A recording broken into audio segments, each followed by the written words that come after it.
Hello and welcome back, everybody. I hope everybody's fine and we get this going. And okay, there we go. I was thinking, oh my god, the game is not gonna pop up on the screen. What am I gonna do now? Anyway, it did pop up on the screen, and hopefully, I'm actually quite curious if we're gonna have any more problems in this game. If not, if we do, reinstall. Just clean install. Delete everything. Reinstall Windows.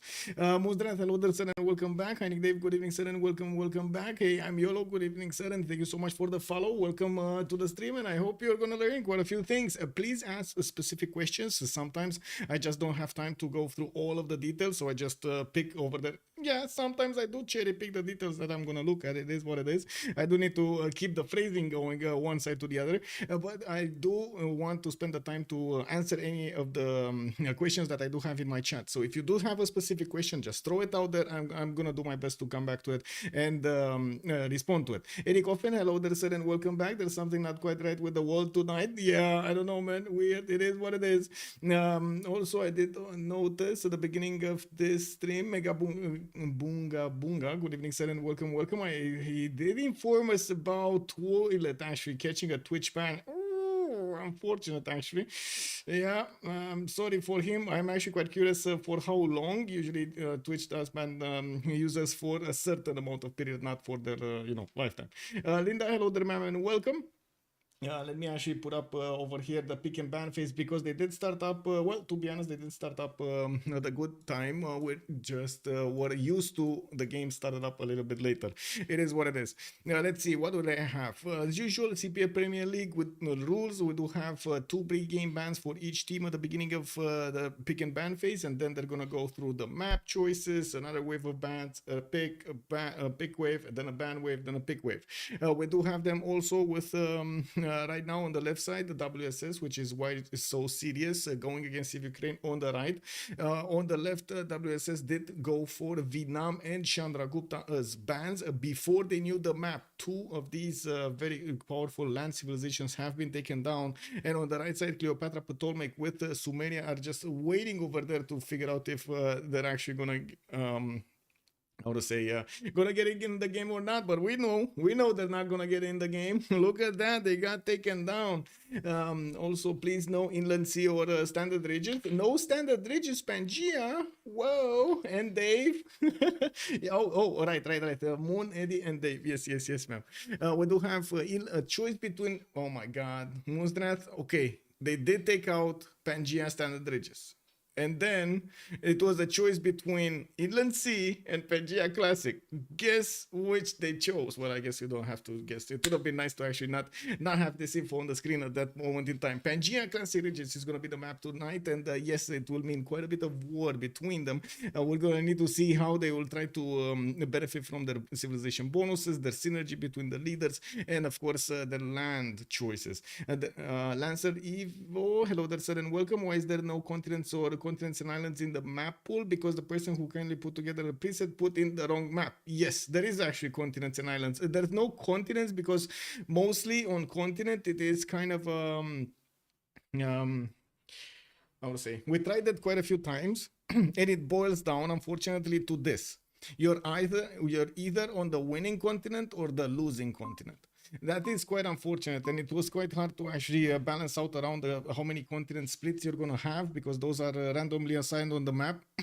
So yeah, kind of unfortunate. It is what it is. Premier League uses inland sea and equals continents and islands. Yes. Okay, Primordial got taken out. It did, and yes, the Primordial.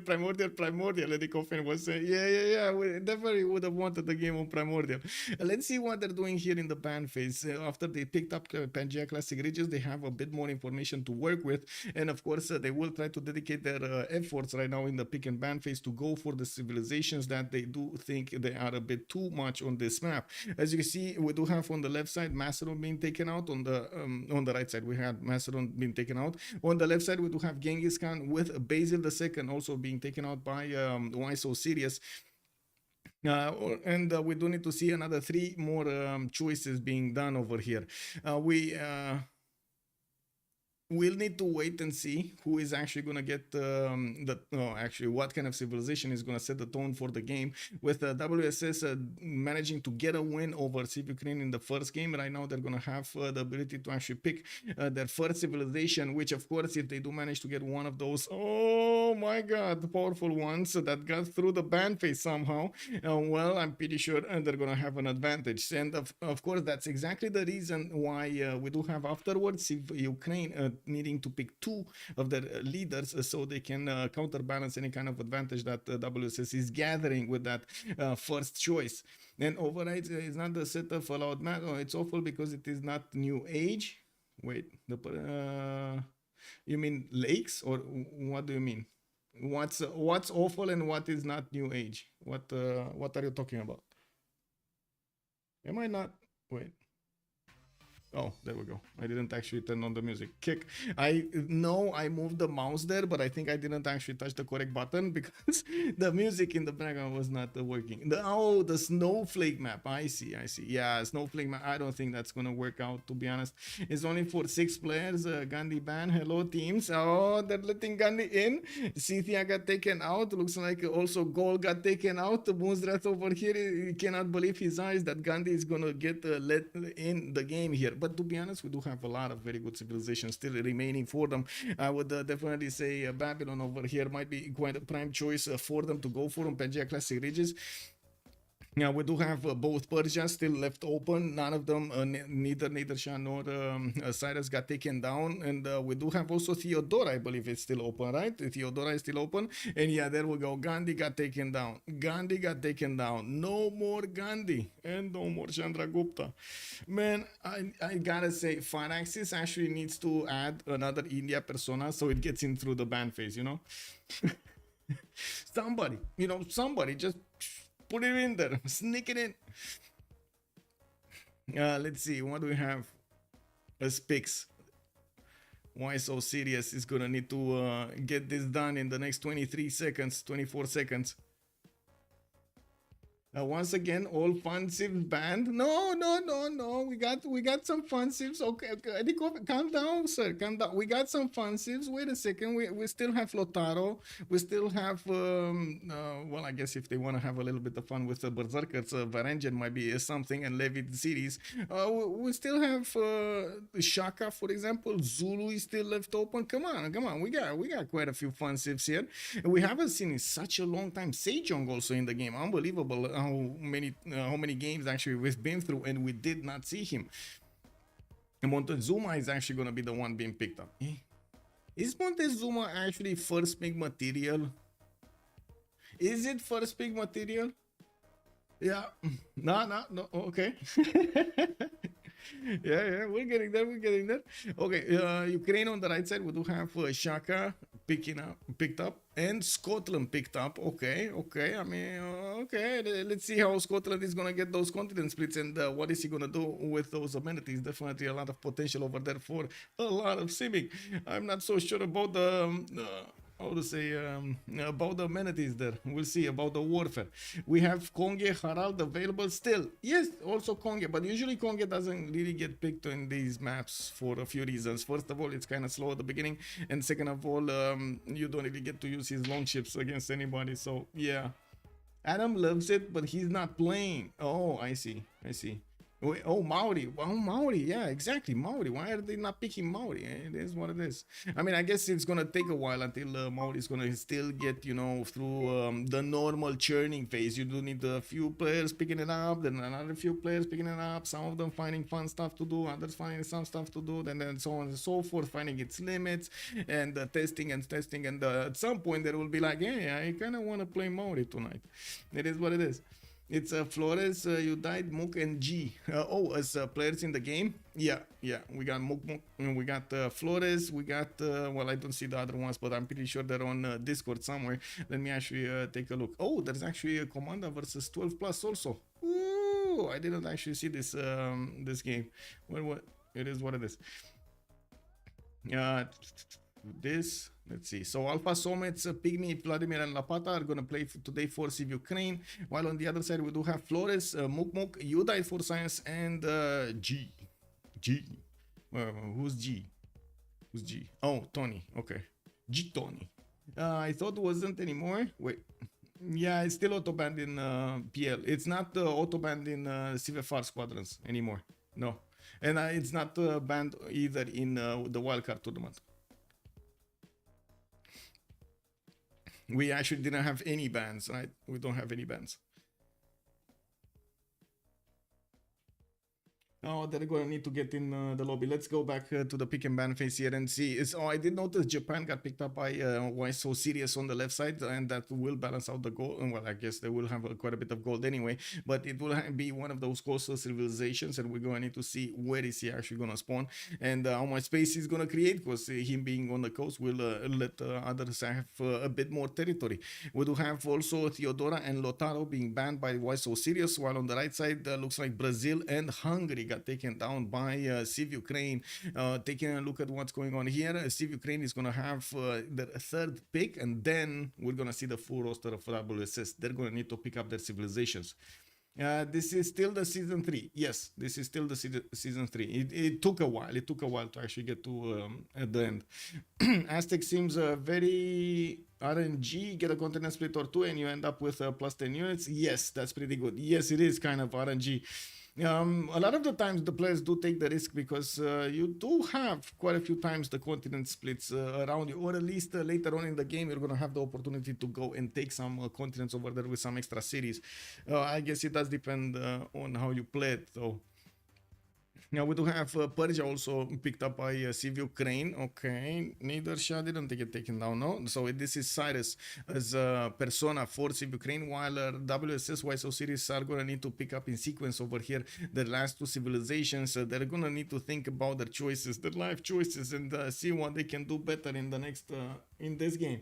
Now, I'm pretty sure they will want to keep this trend of actually winning the game against their opponents, against CivUkraine, and get this best of 3 series won. And you can imagine on the other side, there's quite a bit of pressure on CivUkraine to also get the victory today, so they have a chance to actually go for the 4th seed. This is to decide actually who is the 4th seed and who is the 5th seed between these two teams for the CWC qualifiers, for the CWC. Catherine de Medici, the Black Queen, is going to be taken out by YSO, going to be taken by YSO Series, not out. It's going to be in the game. Extra diplomatic visibility. We do have the Guard Imperial timing, which is extremely strong, and we've seen empires fall because of the Guard Imperial timing. Even if actually we thought it's not going to go through, or the game is not going to get there. Well, the game did get there, and yeah, he did manage to stomp his opponent. Egypt, I believe it was the last time, wasn't it? No, only Egypt with only 3 cities on the other continent or something. Well, we do have to say, to take a look also at the last choice of Why So Serious here. They have a few more seconds to go, and they're gonna need to pick their selection. Oh, got pinged. Kachika? Oh, 1 second.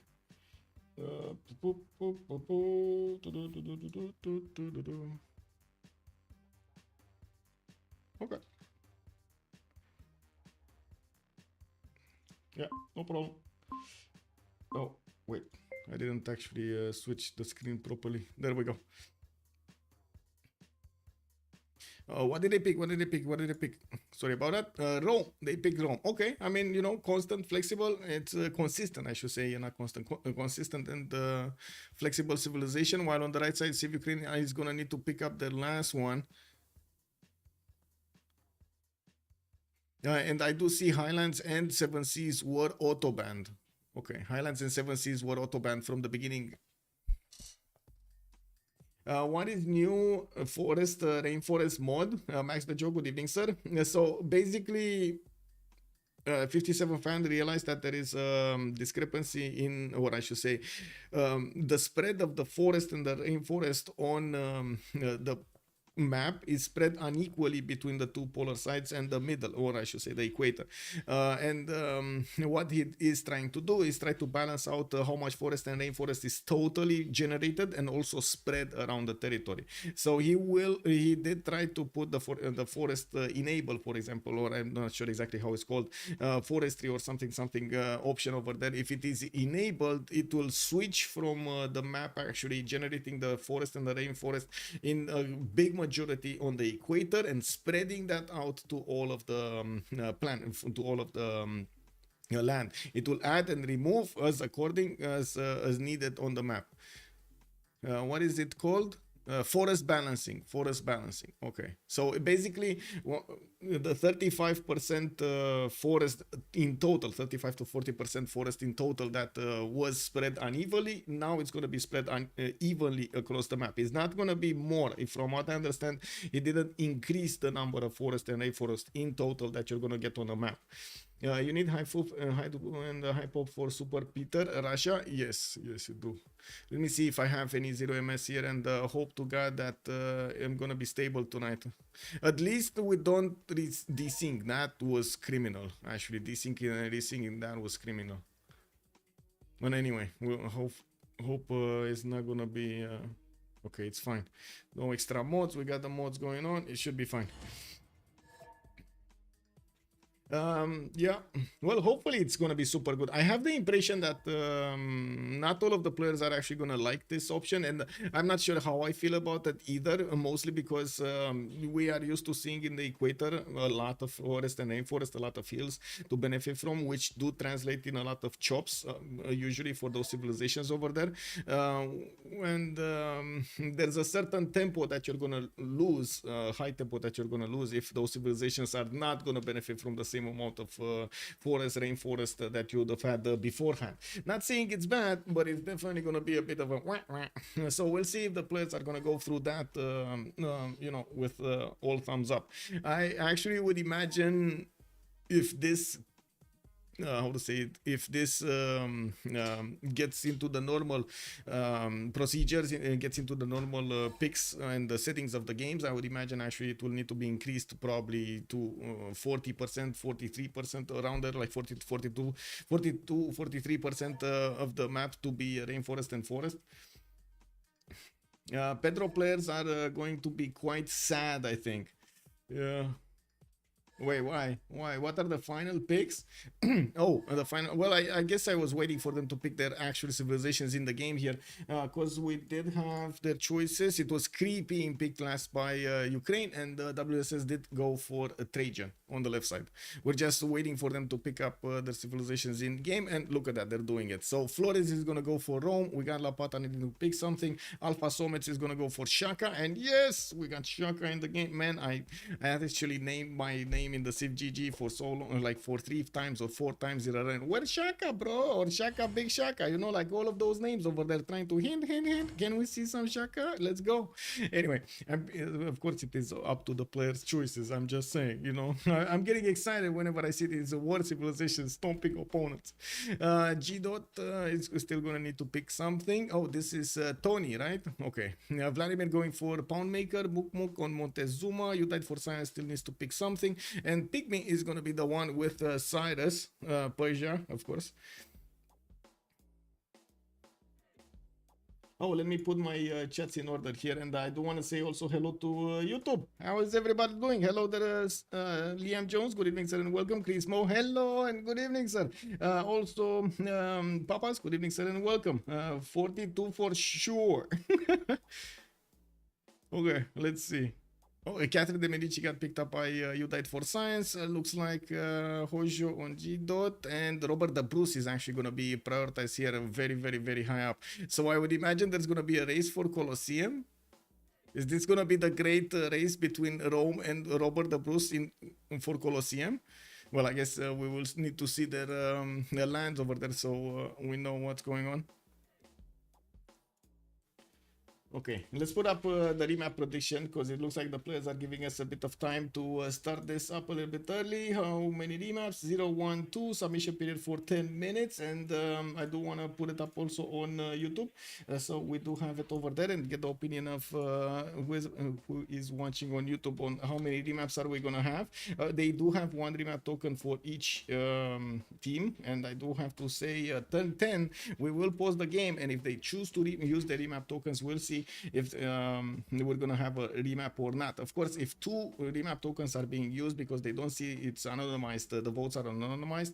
If they don't actually if they do use the remap tokens, both of them, we will have one remap. Consider one remap. Because in essence, it is one remap.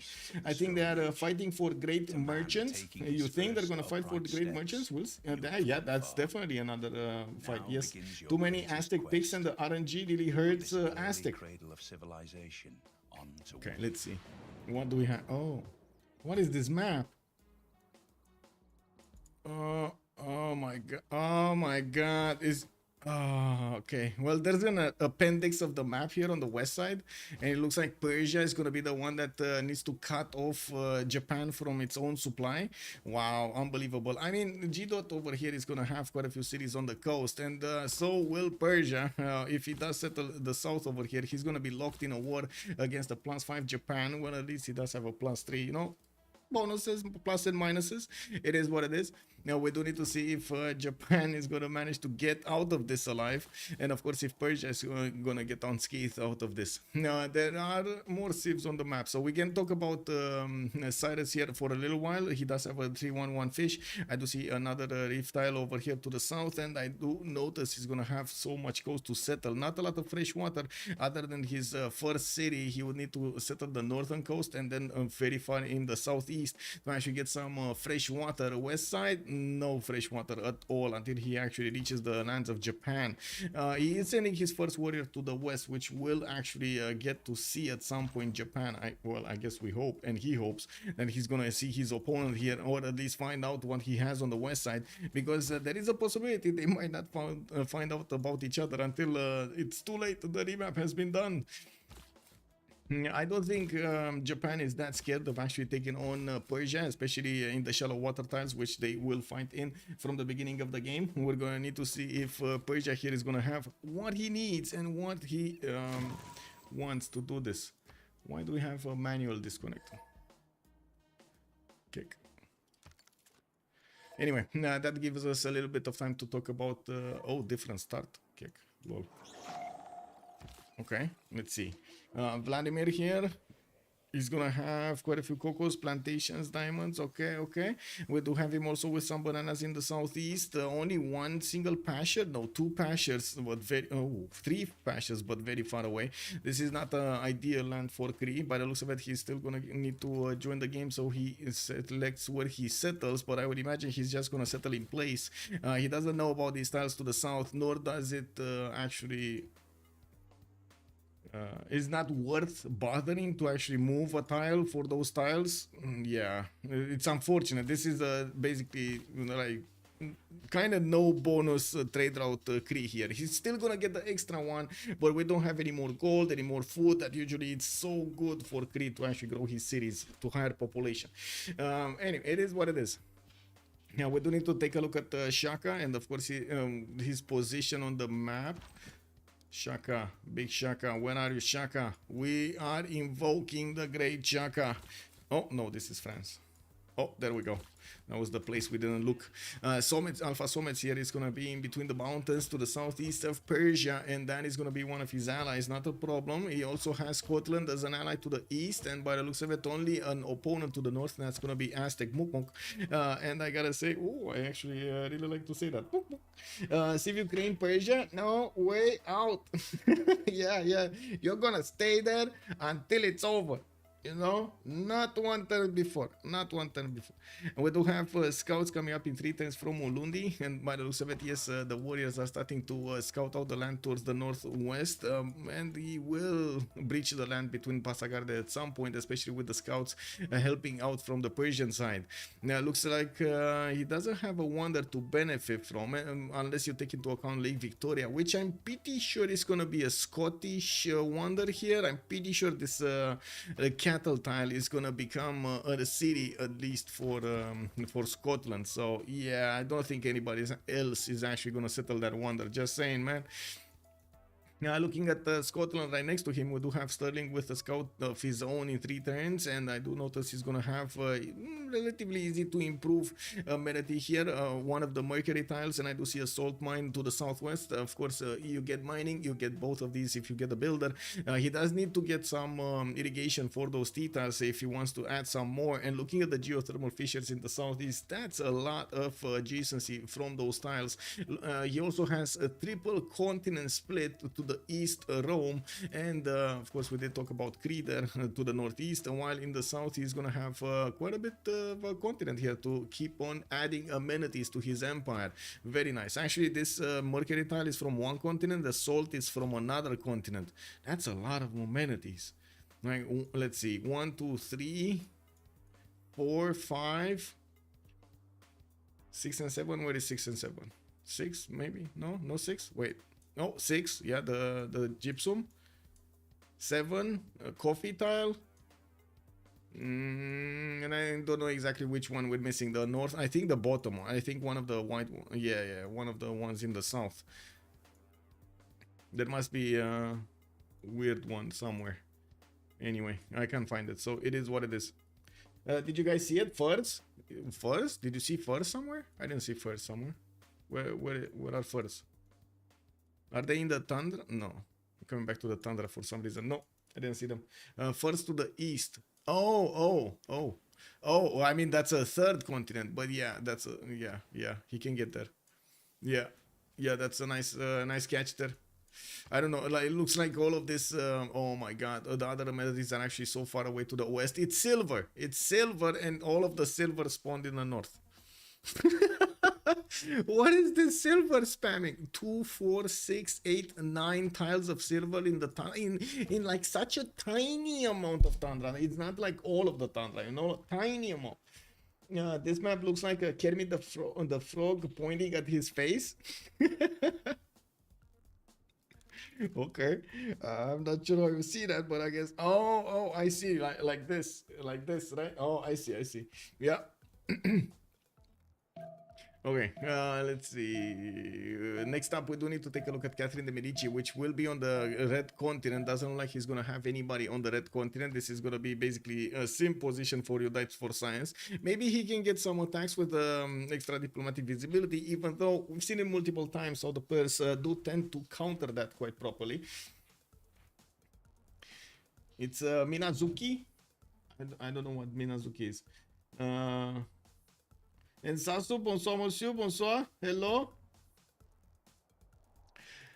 Okay, Paris here gonna get his scout out in 1 turn, and I do notice he's gonna need to couple that Citrus with the 1-3. He doesn't actually have a 2-2 around him. He could grow into one if, of course, he's gonna want to spend the gold. That's not that big of an issue.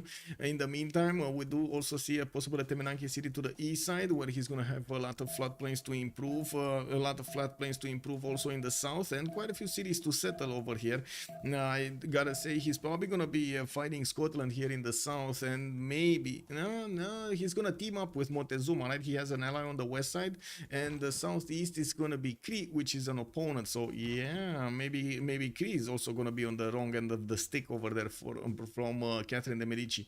Well, we do have to take a look next on Montezuma on the west side. We did notice that he has Chocolate Hills start in the north of his lands, and I do notice he has quite a few freshwater settles over there to benefit from. Also getting his Eagle Warriors from Tenochtitlan in 1 turn, while he does have a city-state to bully Venice in the north. That's going to be quite a few builders that he can get out of the Venetian units. We do have him also with, let me actually take a look again over here. One big continent. This is quite unfortunate. That's basically +4 attack bonus for his side. Maybe if he settles one on the coast, which again I'm not so sure that he's gonna want to. Oh wait, he might actually want to, because oh, it's Persia here on the coast. So yeah, he might actually get to trade with Japan all along the Persian coast. It is what it is. Now we do have to take a look at Japan again. Japan getting his freshwater from the lake at 2-2, and he does have some turtles to benefit from. By the looks of it, the builder is scouting. What is he doing? Is he just moving it for the sake of just removing it? Because I'm pretty sure he's not gonna go bronze to chop the rainforest. Or is that gonna be a wheat tile improvement for the irrigation boost here? Does he even need the irrigation boost here? No, I mean, no, he doesn't. So yeah, that doesn't really seem worth to actually improve the wheat tile. You might as well try to buy out that turtle and improve the fish so we can get the celestial navigation boost. Not to mention the sheep tile. Anyway, now we do have Gdot here. Positioning his builder in the capital, and we're going to need to show or take a look if he's actually going to meet Persia a little bit later, because that's going to mean quite a bit of warfare between them. Oh, it's from Bleach. I don't know what that is. I mean, I have not seen the series. If you're talking about the what is it, anime series or something, I heard about it. I never seen it. Rome is southeast of Scotland, south of Cree also. Cree can be double teamed over here, but then we're gonna need to see how things evolve. I'm pretty sure, well, Scotland is gonna be in a war position, and Cree cannot handle both civilizations at the same time. Opening up front lines with both of them is gonna be a very big problem for Cree's development. And we do have Rome getting his settler out in 5, and I do notice he has a Mount Kailash settle for a 2-2 base with other also tutus around them, and the possibility to improve some more of these tiles. Getting also an extra faith point from the beginning will allow him to not work the +1 gold +1 faith card and go for the production card, which is a very good option at the beginning of the game. We do also see him with possibilities to settle the coast on the east, but it's not like he's actually going to get to trade with anybody unless we take into account Japan, which is probably going to happen much later on in the game. We're going to need to see him probably go internals over here, and well, I mean, it's not uncommon for Rome to actually go Magnus internals. It is what it is. Magnus is still king. Now, when wait, we might have some. Okay. Should we put up a prediction after this remap if Rome is gonna go city parks or not? Because I've seen how many people would go Liang first. Because I've seen, you know, the discussion just kept on popping off in the last 2 weeks, since players did actually manage to get quite a few games with Liang pretty pog, and then boom, quite a few others have started testing it out to see exactly what it does and how it does it. Yes, I should. Okay.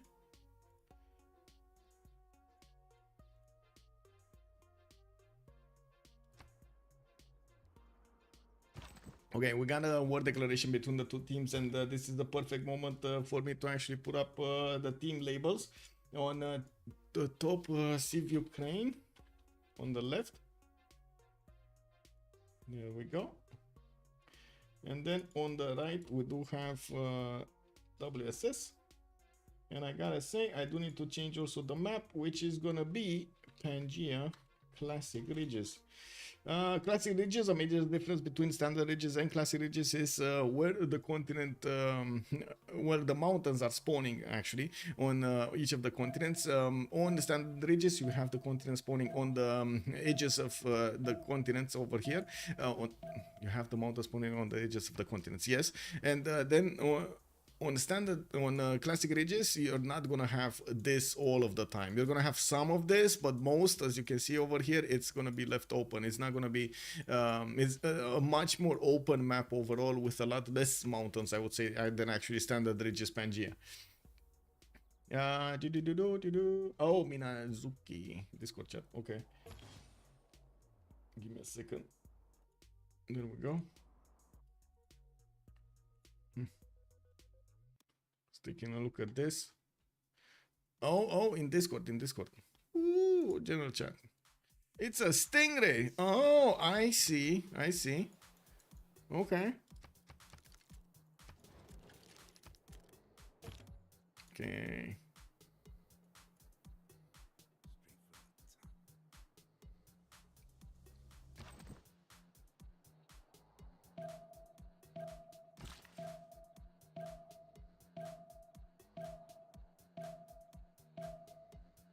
Well, it looks like Japan is going to invest into that turtle tile, and we do have one more turn for the players to decide if they want to keep this map or not. I didn't really see any problems with the team arrangement here, but I gotta say it's not going to be good for Persia to be, how to say, the defender of Japan, especially since his cities are going to be coastal, and Japan does get an extra +5 on those units on the coast as well.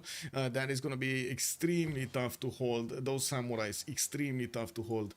We do need to see also if Zulu is going to manage to do anything about this, but I doubt that he's going to have other things on his mind, especially Aztec to the north, while it does seem like we do have a big series of 1v1s, right? We got the Cree versus France, we got Rome versus Scotland, we got Shaka versus Aztec, and then we do have Persia versus Japan. Everybody is fighting somebody on this map, and oh my god, they won't see each other. I don't think they saw each other. And I think one of them sees the other, like I'm pretty sure Persia sees Japan because it sees its loyalty, but on the left side it doesn't seem like anybody sees Persia.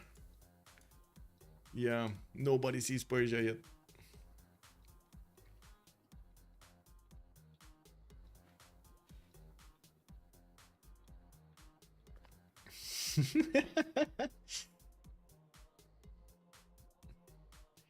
They are using an icon. Oh yeah, that's basically their name actually. Why so serious? They have the exclamation, the question mark as basically like a mark for their clan, and it looks like CivUkraine is not gonna take this chance with the map, and they're gonna go for another one. I gotta say, I don't think it's actually because of Persia. Sorry, is it because of Japan here? Japan, he definitely had the opportunity to take out Persia. Like 100%. Oh, this is unfortunate. You died for science getting in. Okay, this is taking a bit longer than expected. Check. This is what it is. 10-10. Yeah, there we go. It got through.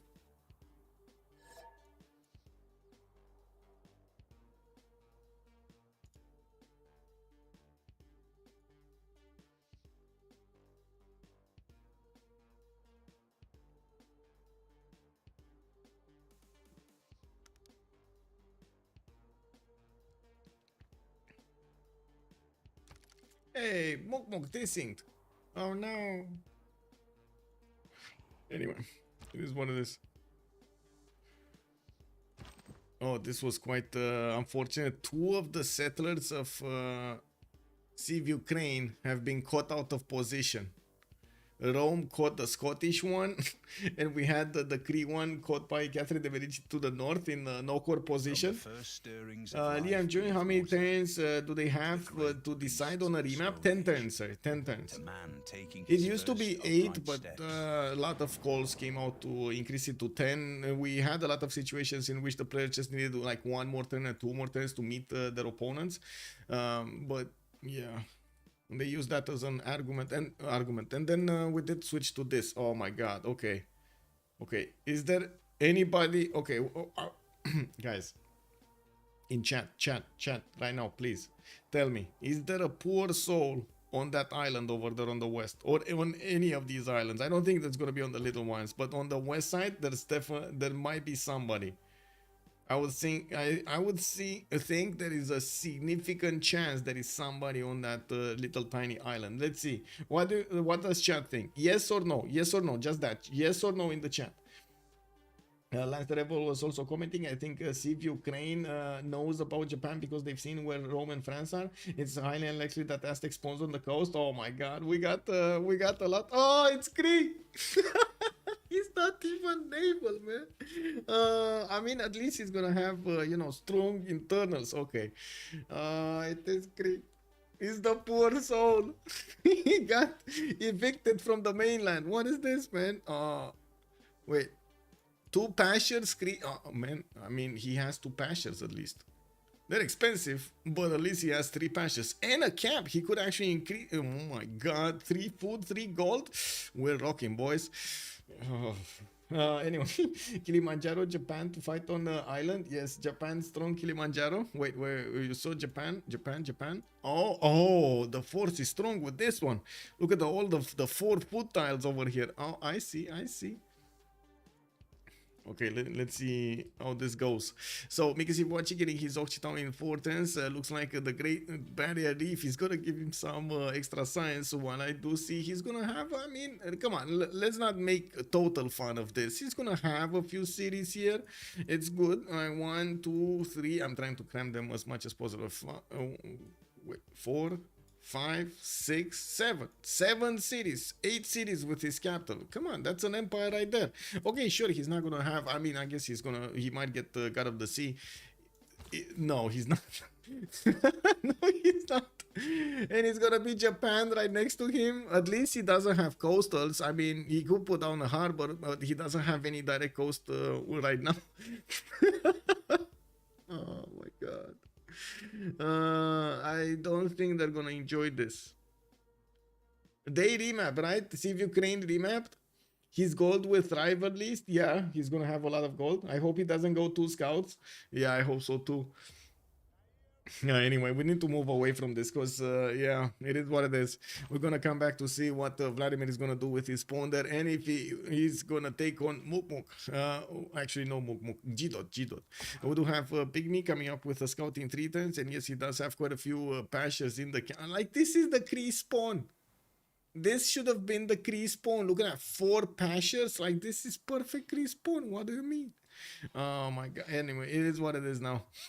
Looks like Cyrus would definitely get quite a few of these extra production points when he's going to upgrade those pastures. And yes, he does have a decent amount of fresh water from the rivers to the north, to the west, to the east, and to the south. Lake also to put some harbors in there. I do also notice he's going to be quite close to Scotland, which is going to be one of his allies. Xlapatax here is going to get Sterling with the scout coming up in 3 turns, plus 4 campus to the northwest. That's pretty poor at the beginning, and I'm pretty sure he's going to want to open up with campuses here. Well, by the looks of it, Lapata also with some food tiles over here. The bananas are going to give him those extra food points, but not enough production to keep working from the beginning. Access to amber tiles in the second possible city. I'm actually quite curious how he's going to decide to actually get these cities going. If he's going to put a city here and buy the amber tile, if he's going to put a city over there on the lake and buy the amber tile and so on. There are a few possibilities that he could try out. He does have an opponent to the north, not going to get out of a war against Mukmuk. The one and only Eagle Warrior is coming towards the south here, and we're going to need to see if he's going to manage to make some builders from the Scottish units. 50? It was wait, Coupe actually had 50 boats. I think it was like 35 or 40. I don't think he got to. He actually got to 50.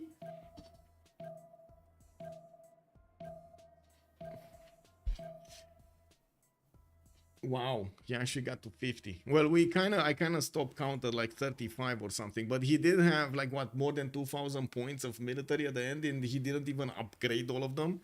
Now it's just, yeah, number of boats, bro, number of boats with good bonuses also. Oh my god. Anyway, now we do need to take a look at the next one. Since Shaka is the only one that we didn't see, let's take a look at him. He's to the northeast of Montezuma, and I do notice, okay, he's on another continent. We do have Paris to the south, actually on the same continent of Zulu. Well, I guess we're going to need to see if the Parisians are actually going to survive the Zulu attacks. Alfasomets is going to get his scout out in 1, and I do notice he's also going to have a 2-3 tile in the capital with a silk tile on the east side, a 1-3-1 for the extra culture, geothermal fissures because of the continent split, and a few mountains to give him the adjacency towards campuses. I would imagine he's going to need to pick up a target here between Aztec in the southwest and Catherine de Medici in the south.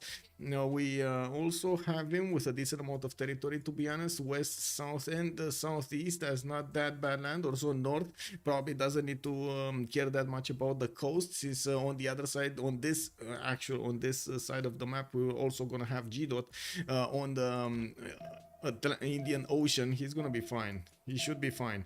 Gdot should control this ocean, and that should contain Cree. But this is a big should, because also Japan over here. Oh, actually no, Japan has no other target than going against Cree. There's nobody next to Japan. Oh my god. Second city, Japan, Mount Kilimanjaro.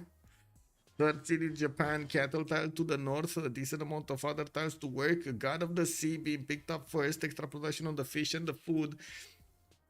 Yeah, this sounds like it's gonna be a very big challenge for Cree. What do you think? They're actually gonna remap this or not? It's only WSS that need to select if they want the remap or not. Colorado, welcome back, sir. Also show team continents, please. Team continents. Okay, let's take a look. So we got 1, 2. Where's the third one? Shaka, right? Shaka. 3. We got 3 continents on CivUkraine, while on the left side, Aztec with Rome, one big continent. 2 continents with the cities of Paris. 2 continents on WSS.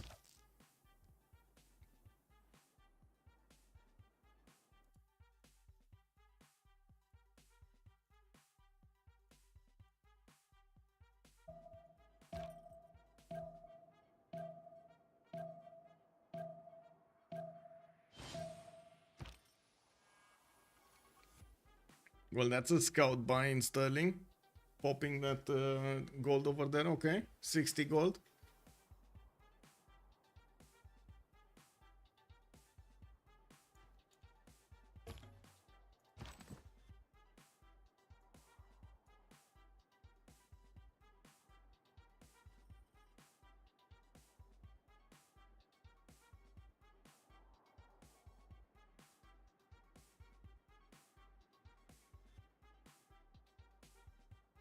Cree will lose in the tempo versus Japan. Yeah, it does seem so. It does seem so.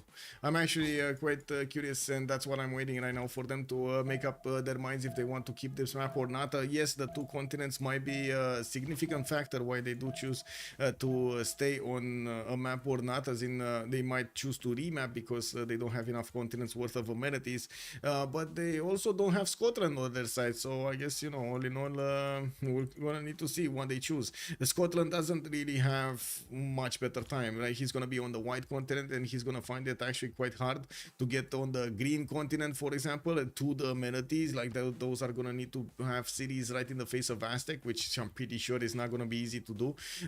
Probably the first settlers of Tenochtitlan are gonna need to move directly to the south here, to be honest, like on the cattle tile or something. He needs to be quite aggressive against his opponent and to contain Lapata behind the mountains he has. Oh, this settle over here would also deny these settlers. And it's not, wait, 1, 2, 3, 4, 5 to settle. That's not even hard to get to.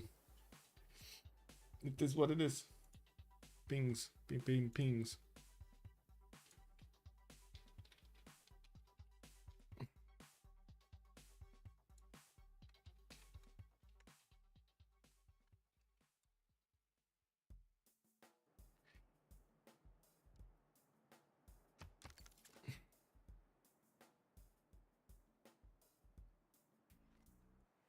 Okay, so did they figure each other out? No. Do we have yet Pantheon here? And Gdot is making only 1 faith. He needs 4 more turns.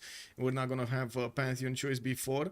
It looks like holy sites from Rome.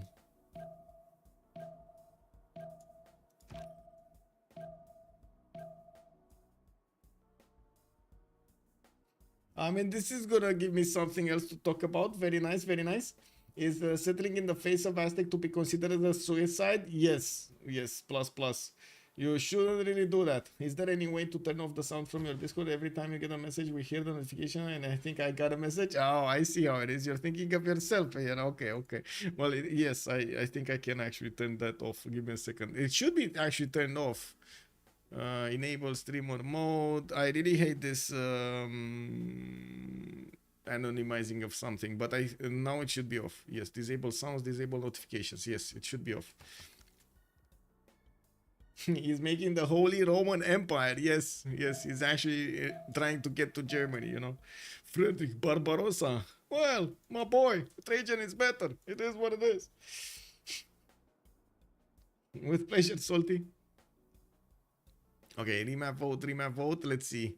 Of course, CivUkraine already used the remap token, so it's all up to WSS. Why so serious if they remap this or not?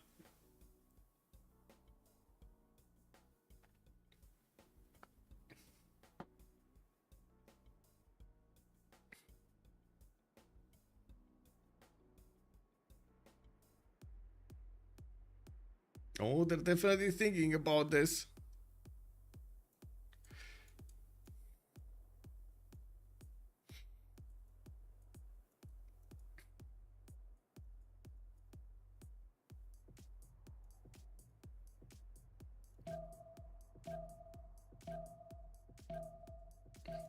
I don't see any problematic spawn on their side, by the way. It's just a number of continents. Yeah, it's just number of continents, and I really don't see. They have their war civs on the front line. They have their simmers in between, and they have also a naval civ where it needs to be on the coast and against the Cree.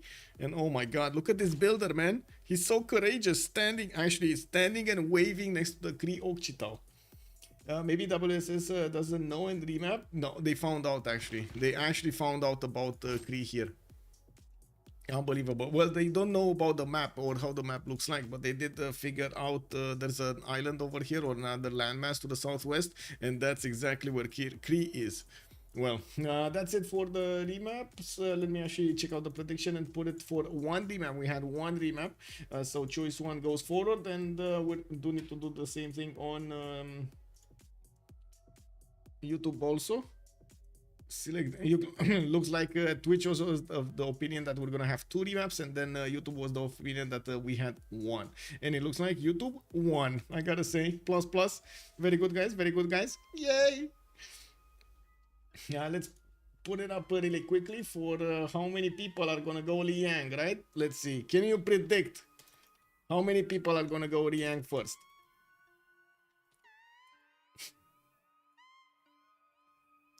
How many Liang first movers?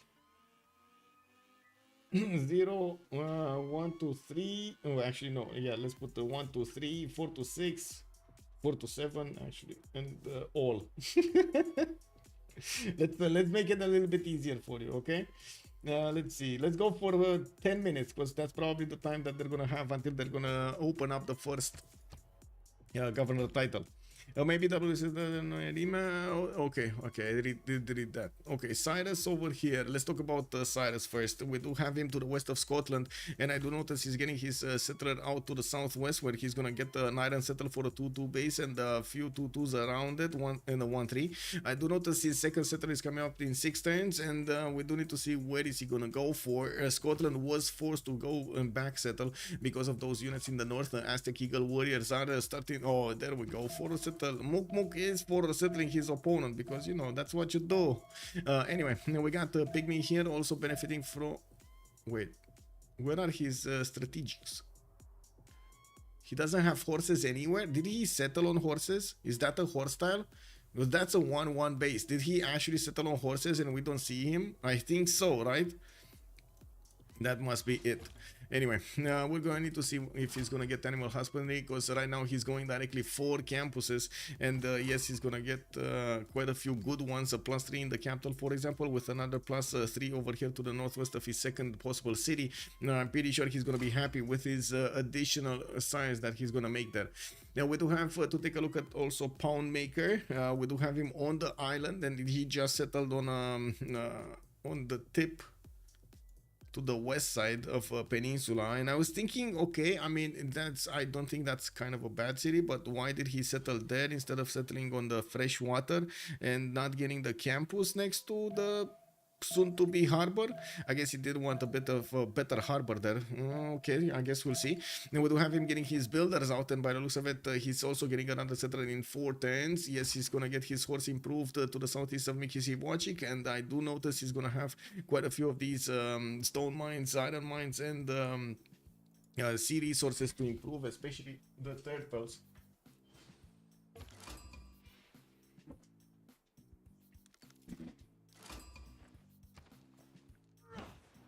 Okay, there we go, a 3-2 base. He does have another iron tile and in capital if he does need to get those resources for his teammates, especially for Persia, which at the moment is not really going to benefit from those horses. Or at least, again, maybe it is underneath the settle. He needs to have it actually underneath the settle because we are playing with, well, I should say the horses and the iron tiles always spawn in the first 3 rings of the settle at the beginning of the game, so they need to be in there. That needs to be it. There's no other option. No other tile.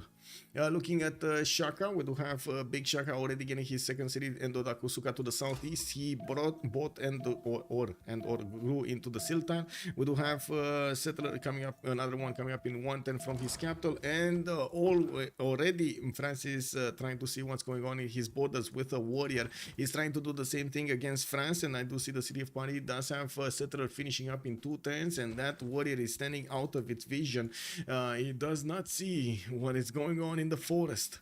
Well, we're going to see also Alfasomets choosing his pathway for a technology. He's going bronze working here, and by the looks of it, we do have builders coming off of his series. I'm actually quite curious if he's gonna go for the banana settle here to the south, direct south of Ulundi, or he's gonna side settle here to the west side. He does need to be careful about the north. Well, I guess the north, no, never mind. It's getting scouted. No, he needs to be careful about the north. Mukmuk is there with one of his scouts, and he's not going to let go. He's not going to let him go towards the north without something being done. Okay, and we know the direction. It's that banana tile. That's where he's going. It is what it is. We do already have also the war declaration being sent between them. I do want to take a look if anybody's fighting anybody, but I don't really see them fighting anybody. So... No, nothing's really happening here. We got a Temenanki in Natsakapotsalko. No, nothing is happening over here. So it kind of looks like this was a war declaration more for the visibility than anything else. No aggression is being done between the two teams. Anyway, now we do need to take a look at Scotland also, which is going to be the ally of Zulu, Persia, and of course the Cree. Cree is out of the box here on the Pangea map. We do have next to Scotland 2 very aggressive civilizations, Aztec to the north and France to the east side. Well, I guess we're going to need to see if the players are actually the same aggressiveness as the civilization here. And we definitely have quite a bit of extra damage on both of these civs, and they could try to pressure Scotland into submission here, especially since he's not going to benefit from a lot of amenities from these continents. We do have him starting off with campuses. That is a +4 in the capital, and yes, he did put down Edinburgh to the southwest. Doesn't have Lady of the River Marshes yet for the extra production in that city center, but he's getting a few of these sheep tiles and of course this deer tile to work.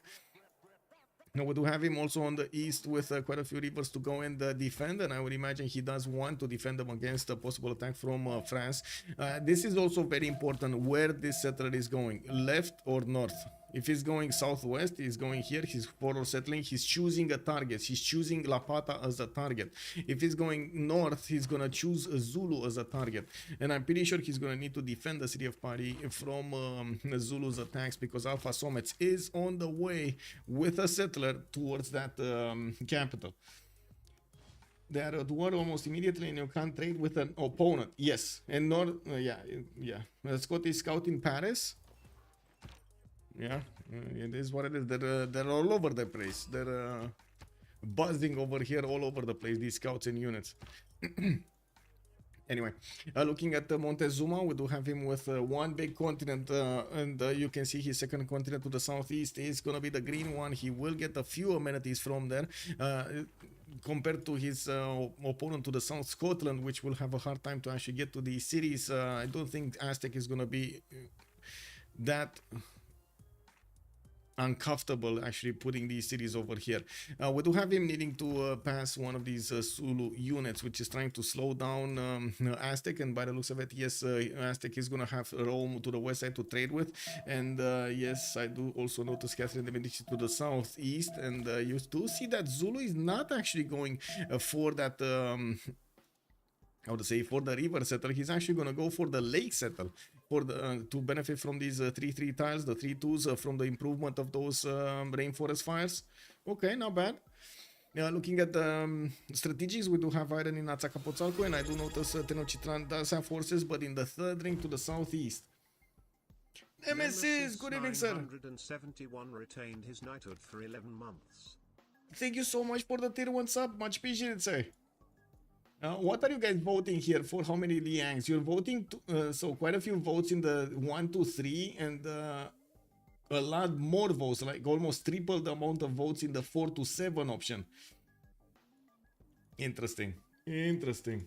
Interesting. Well, I guess we're gonna have to wait and see what's gonna happen here.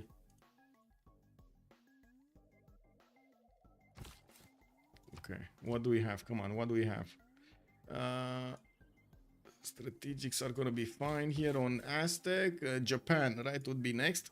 Japan benefiting from quite a few of those free faith points from the dice tiles, and I do see Sendai did get placed down on a dice tile, so he actually has that amenity also in his empire. He's starting to get his monuments out and benefits from very good deals from Mount Kilimanjaro. Not a lot of food in that city center, of course. He's Japan, it is what it is. He's going to need the harbors and the lighthouses to get that housing, and I would imagine even a granary will be needed, because he has so much food to go around.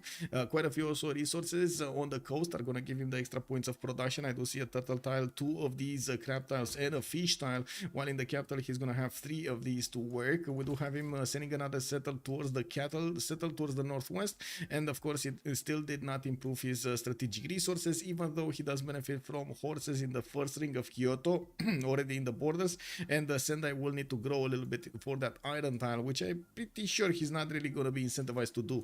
Now we do need to see how quickly he is going to find out about Cree's presence to the southwest, and exactly how Cree's land looks like, as in how big the island is, how many cities can he settle, where are the cities located, how many tiles of attack against the city center, production capabilities, and so on. For example, this city over here lost Cree about 3 turns of tempo because he settled with no production. Yes, he has the food, but only 2 population. He's working 2 extra science points, but that only increases the cost of his I would say of his districts, because he's gonna go a little bit faster through the tech tree, which he would have had anyway, like the extra science points he would have had anyway if he would have managed to settle, for example, the Great Barrier Reef to the northeast and got one of those tiles. Look at the quality of this settle, for example, versus this one. I'm pretty sure he did see everything here. Yes, he did see everything, so he could have gotten a city over here somewhere, getting or over here, so he gets one of the Great Barrier Reef tiles, getting a +4 harbor, and also adjacency to a very, very good campus. I'm still a bit surprised he went for the west side. Not saying it's bad. If he would have had a builder there, this city would have been much better than this one for the beginning, but he didn't have a builder, and as you can see, the tiles haven't been worked. The lack of a production point is quite a deal breaker, unfortunately. Now we do have wait, Lord Zath in the house. Hello there, sir, and welcome.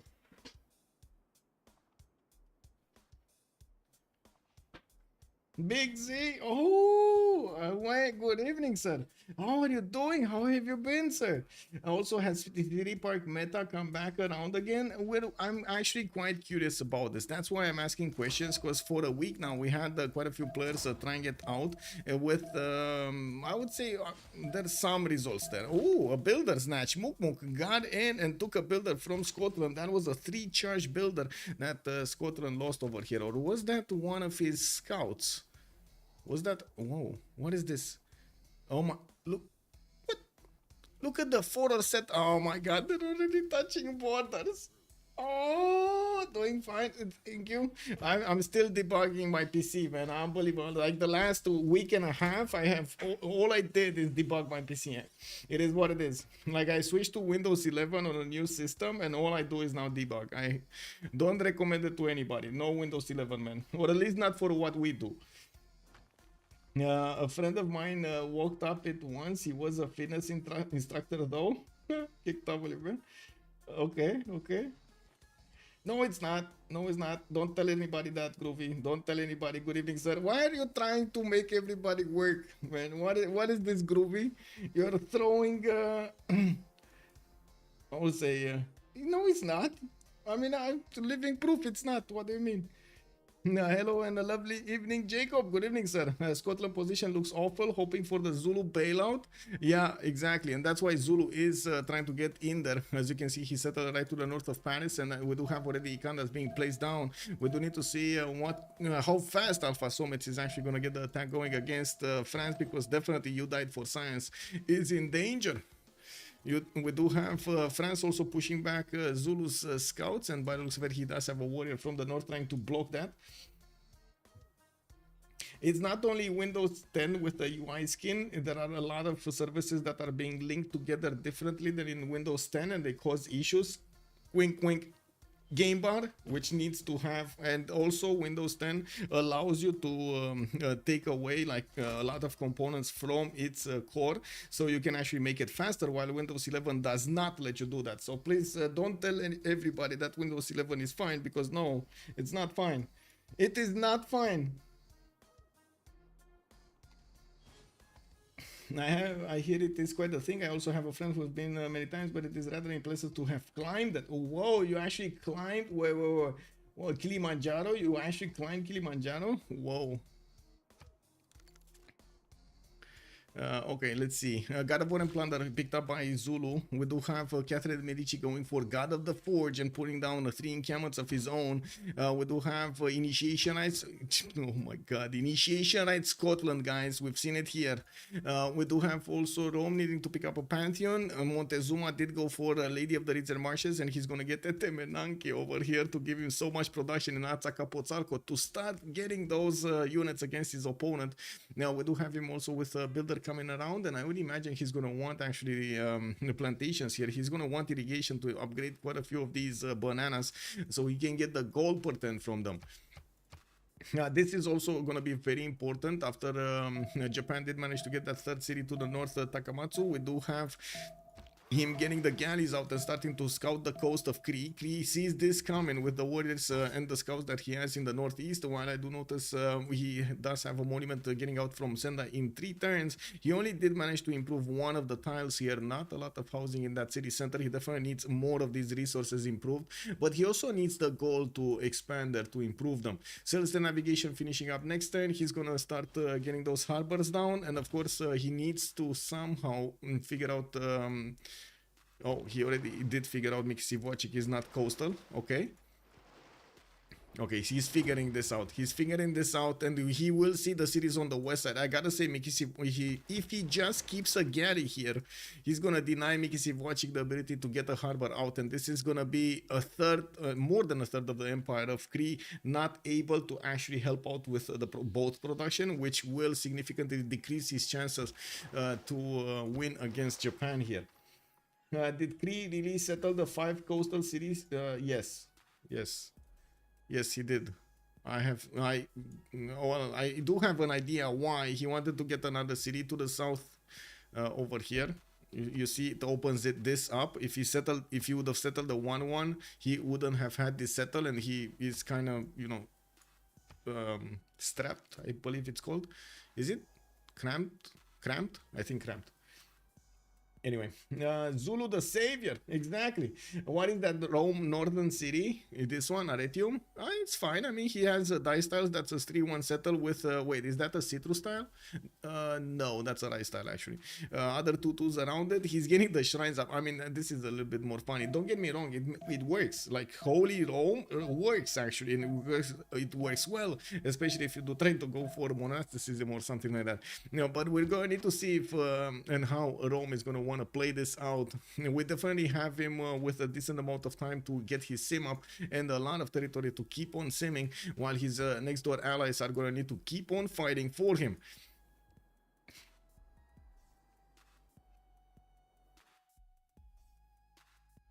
Oh, need to put my things in order.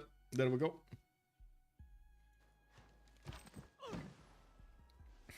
Encampment in Toulouse, we got it coming up in 3 turns. The first one from the capital city did finish, and we do have a wave of builders also coming around. Of course, he did manage to get bronze working. That means he can actually chop out the rainforest also. Not saying he wants to chop the rainforest, just saying it's possible right now. We got also a few of these governor titles. Wait, we got Victor. Okay, we got governor titles, guys. Liang, oh my god, Liang opening from Alfasomets. That's one Liang, one Liang, one Magnus, one Victor, one Victor, one Victor and a Moksha. Wow, two titles. Okay, and we got 2 more. Oh, another Victor. Oh my, okay. I think the community had enough fun with Liang. Just saying. I think they had enough of it. They literally are not bothered with their opponents. Lol. Victor, yeah, he went Victor first in the Eastern City. I mean, he probably thinks he's gonna need the extra +3 on the defense to counter that extra intel intel damage that France has on his units, as you can see it over here. But I don't think it's worth. Like the tempo that you lose, I don't think it's worth. You're gonna die anyway. You're buying yourself a bit. I think you're buying actually yourself less time than you would buy with Liang. Liang, not Liang. Oh, no, sorry, not Liang. Sorry. Anything else, like even Magnus in this case, you'd buy yourself more time. Probably an extra unit or something. But I was meaning to say Moksha or Pingal. Liang took holidays? Yeah. Okay, we got Moksha establishing in Paris in the 3 turns, and of course those encampments need to finish here. He did manage to improve only 1 of his horses and none of his iron tiles. It looks like Zulu in the north is starting to get his barracks up, and we do have 6 more turns until this era is gonna finish, and we're gonna go into the next one. We still don't know what governor. Oh, there we go, Moksha. Moksha is gonna be chosen by Japan, and I think we got our answer, guys. No Liang, only 1 Liang firster, and it's gonna be Zulu. Zulu Liang first.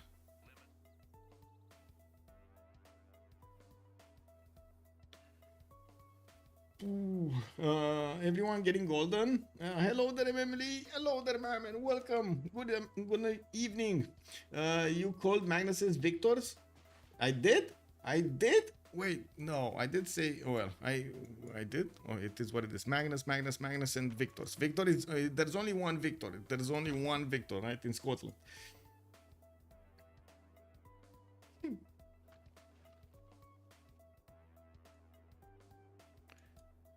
Okay, let's finish this prediction up. Manage prediction, choose an outcome, 1, 2, 3, and complete the prediction. Well, somebody's got a few points out of this.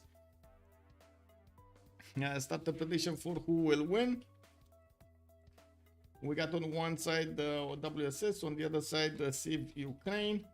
It's gonna be 30 minutes as the submission period, and there we go. Start up our prediction.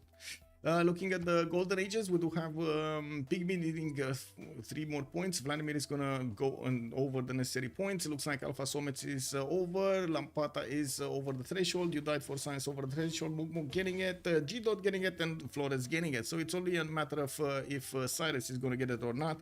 And I gotta say, he does have the ability to build that Perideza, which is gonna give him the extra 4 points he desperately needs. So it shouldn't be that big of a problem, especially since he has 5 more turns to do this. It shouldn't be a problem for him to get a golden age. We do have quite a bit of science and culture coming out from Vladimir 11 and 10, while I do see Gdot on 9 and 8. Not that big of a difference, but it is something. I do also notice Japan is starting to get right in the face of Cree and trying to block him from getting other of these galleys over there. He might actually even succeed, because he just needs to move this one here and then put another one there, and then the second galley is not going to have space to get out. Now we also have another Gary moving from the south, while I'm pretty sure he's gonna have the vision, like Japan is gonna have the vision on this eastern coast to see if there's gonna be a harbor getting out of that city center or not.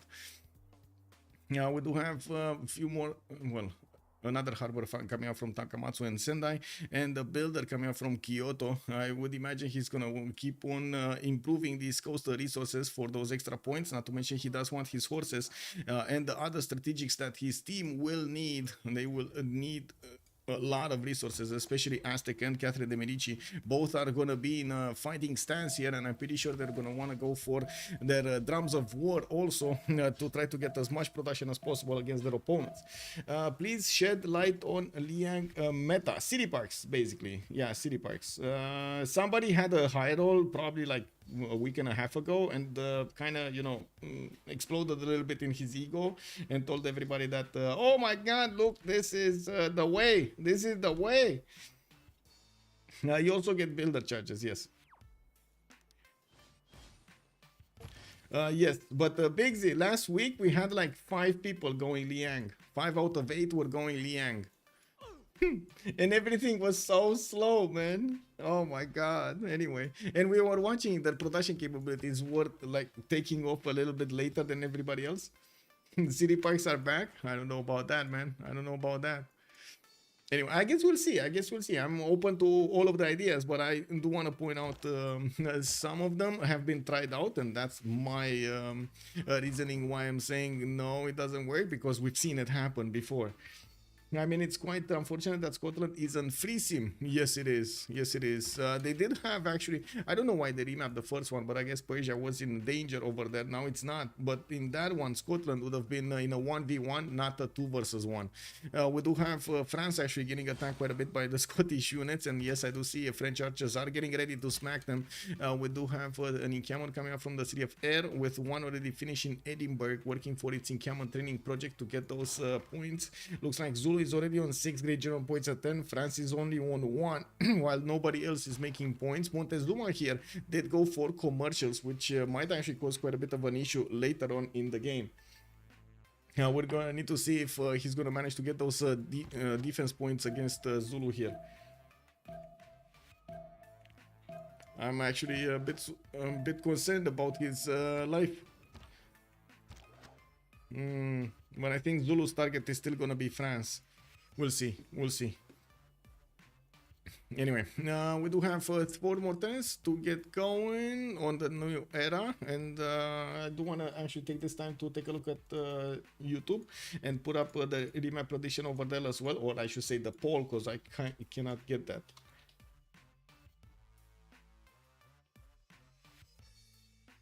Oh, who will win? WSS or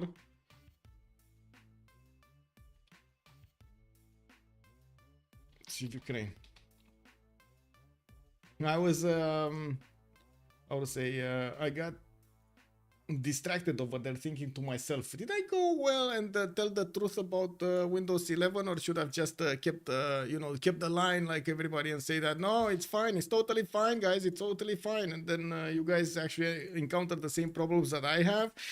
I would really want to I would say not let you encounter these problems, or at least give you the solution of how to prevent them. Windows 10. I like Amani plus Moksha 2 or Magnus 3, yeah, depending on city states. Well, Amani externals is actually quite good if you find the city state to get to. Yeah, the trade routes are decent, more than decent actually, I would say. Okay, so what do we have here? Lampata did manage to get to 12 science and 8 culture, but you died for science is not that far behind. We do have Moksha established in the city of France, while I do notice Sterling did manage to get that +4 campus to the north, which he is also going to increase its adjacency with another cover on Plaza. Etemenanki going to finish in Aztec territory, and I do notice he's bringing back that recharge builder from Scotland, from very far in the south. We do have Magnus internals established soon, and Mokmok is going to have quite a few of these these tiles improved. Looks like he did go for irrigation. He's just gonna get it in 3 turn. No, next turn he's gonna get boosted by Gdot. Did Gdot actually get the boost himself? No, doesn't look like he actually improved any of his farms. Well, maybe he got it from something else. And I don't see him actually managing to get those 2 tiles to the north of Takakup to stop Cree from getting more of these galleys out. Yes, he does have 2 tiles over here, and he is definitely gonna block for some time the Cree units from getting out, not to mention force Cree to get a lot more boats out altogether while he's getting his lighthouses going. Gotta say, it is what it is. A bit unfortunate that he couldn't get the other tile. Yes, well, at least he did finish the turtle tile, and this is a way for Cree to actually get out of this. He can keep on attacking into those galleys of Japan and do the damage, while I guess galleys are gonna get to resupply once because they will just switch places. I'm pretty sure there's no way that Japan is gonna get heals or enough of that experience point to actually get the promotions and pop the heals. We would imagine Cree is gonna kill that galley before. We'll see how this develops. The fact is, Japan needs to tread carefully and do respect his opponent over here. Vladimir is quite experienced when it comes to the war and the simming at the same time, and he's experienced also in some awkward positions, so I would imagine he's gonna try to make the best out of this. Well, except this settle, I would imagine right now, it is what it is. He definitely could have made it better there. We do have Japan also starting to improve his territory here. I don't really like that he doesn't have his 4th and 5th city already starting to come out, but I guess he's gonna be a bit late on this. He really needed the lighthouses and of course finishing up his harbors, while he needed to get the boats out to deal with Cree to the southwest.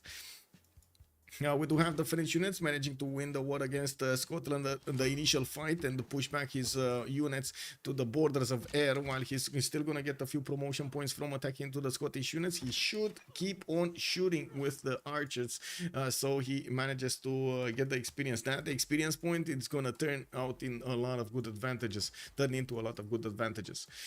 Zulu getting his 4th city out to go to the north, getting archers, and I do see Kusuka doing the same. We do have Aztec also finishing up his commercials and starting to work on his markets. A bit slow on this city of Teayo. Is probably working at 2-2 and 1-3, and is still very slow to actually get the market. That's not a lot of food there.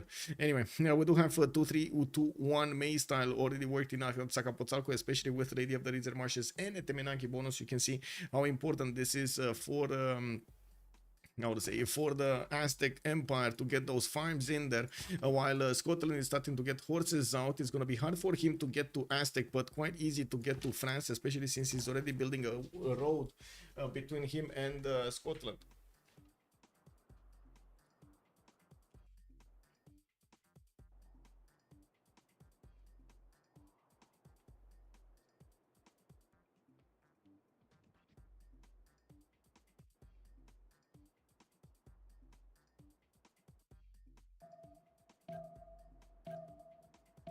Okay. It is what it is.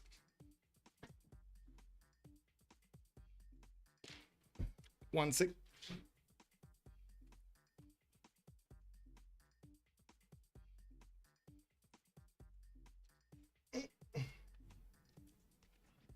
Oh my god. Scotland position looks awful, hoping for the Zulu bailout. Yeah. For some reason, the Jack refuses to stay in a correct position. Anyway, it is what it is. Okay. That's getting in here.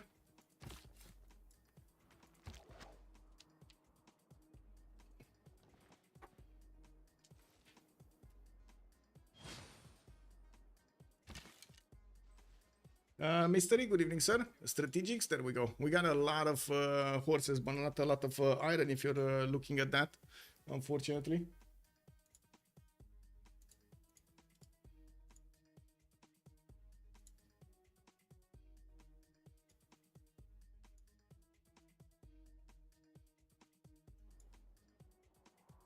Okay, there we go. Fixed it.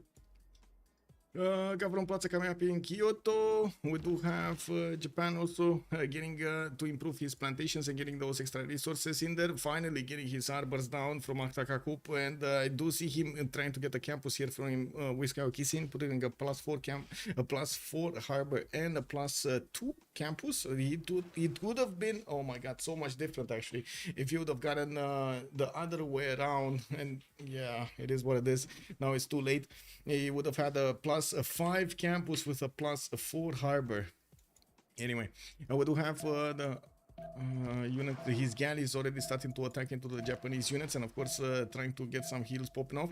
We do have him also choosing finally a pantheon, goddess of tides, while he did go into the golden age. Well, we're going to take a look from the left to the right exactly who is having the benefits of what. Pen, brush and voice is going to be on Vladimir, on a pound maker. We do have him right now with 13 science and 11 culture. Definitely needs a lot more districts if he wants to benefit from pen, brush and voice. Yeah, Michael, you should have got Athena the Destroyer to turn off that monitor. Yes, and turn it back on also. I've heard she's an expert. Yes, at turning off PCs. She's very, yeah, she's an expert at turning off PCs. Kick W, man.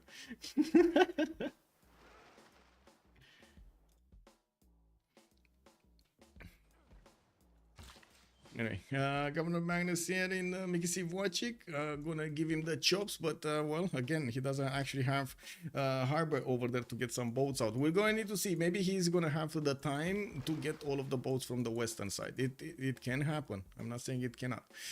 Cyrus, 3 cities, getting his commercials out, and I do see he used his government plaza to give the GCC to all of these. Magnus, Magnus, Campus coming out from Hamilton in 1 turn, Magnus in Turnals, while he's getting a builder out in 2 turns to increase more of those tiles yields.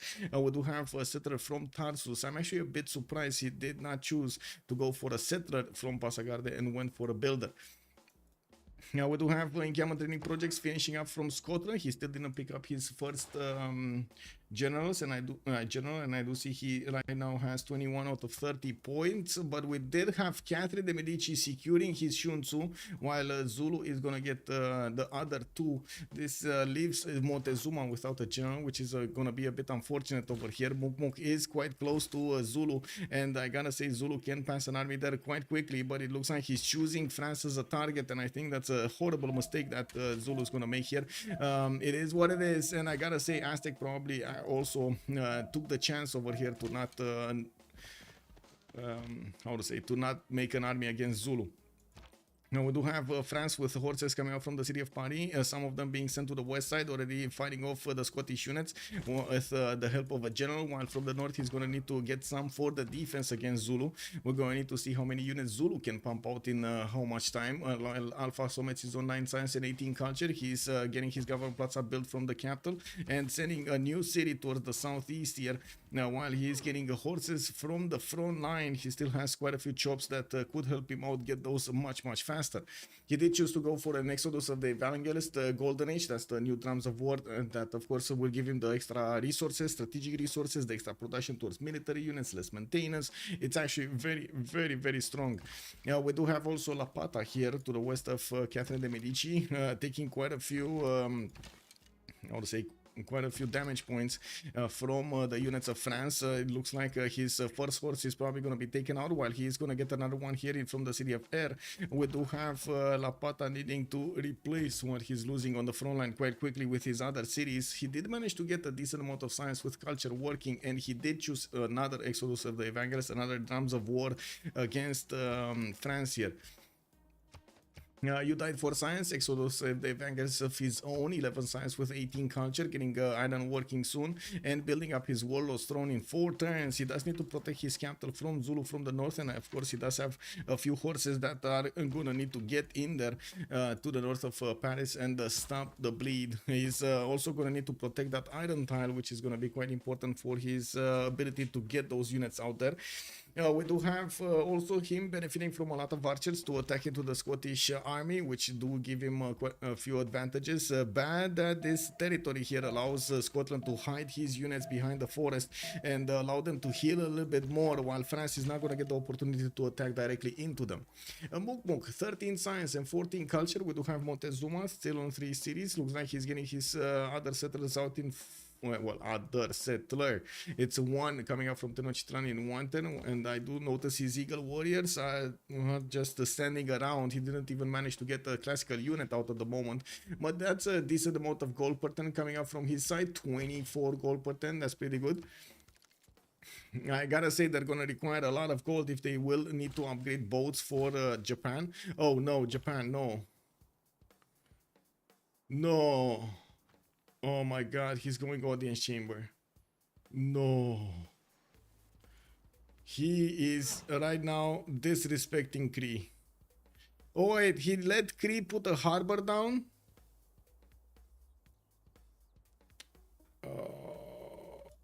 He's really disrespecting Cree right now. Because you would need every ounce of production to kill Cree.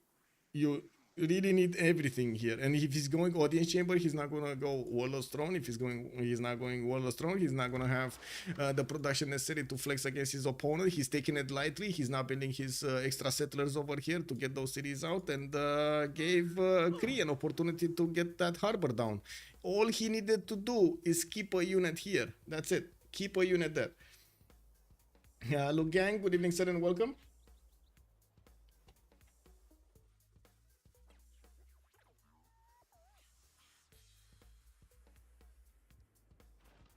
Oh, give me a sec. Yeah. Okay.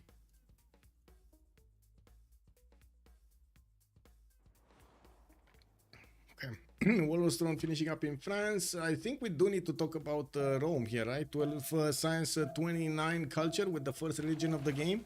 No, he still didn't get the religion. No, he did not. He only got the 2 holy sites here, and by the looks of it, he did recruit a great prophet. Yeah, it's somewhere. I don't know where it is, but it's somewhere. Wait. Oh, he did get a religion. It's Zen meditation with stewardship for the extra science and cult and the gold. Extra science on the campuses, extra gold on the commercial. And by the looks of it, he's gonna get his... yeah, it is a Colosseum rush.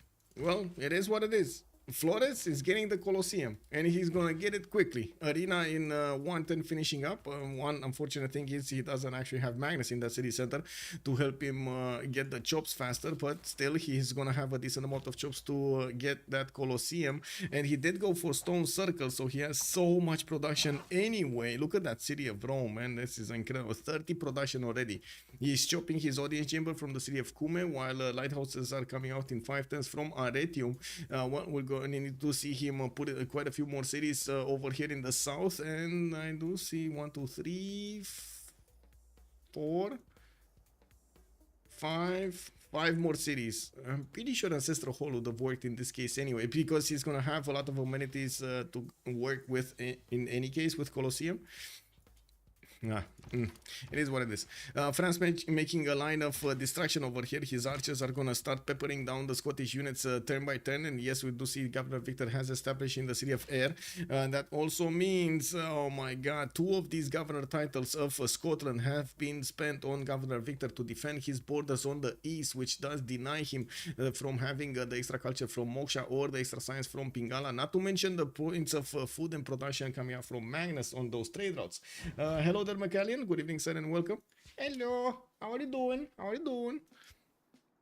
Now we do have also France starting to get the chills. He's going to need to chop a few more horses and put them in the north, especially since Zulu is getting into his borders. He does have a builder here ready to chop, and I'm pretty sure the horse is going to get out next time with another one coming in from the city of Paris. Only one single attack can be done against that city center. I don't see another way for Zulu to actually pass through and successfully attack it 2 times, while of course the horse is going to be in the encampment spawning, not in the city center. The city is not going to get that extra garrison defense. Flores did go also for a mentality. I didn't actually cover this. He's on 21 faith a turn, and he's gonna use that faith for quite a few more builders in his territory. Let's see what's happening here. Do we have actually Alfasomets? No, we do have the first swordsman upgraded from France, and he's retreating his scout. This is a bit well, that would have been dead anyway. Yeah, that scout would have died anyway. And it looks like the swordsman is gonna be the first target. Okay, well, it doesn't really look like it's gonna go down that easily. Right now it doesn't have the fortify because he he upgraded, but he's gonna get slowly a few more defensive points. He's already 48. He's gonna be on 52 on the defense. Anyway, now we do have on the west side France still acquiring those promotion points and his archers, and definitely needs to keep on shooting while France is starting to get more of those military units on the front line. Scotland is getting more of those military units on the front line.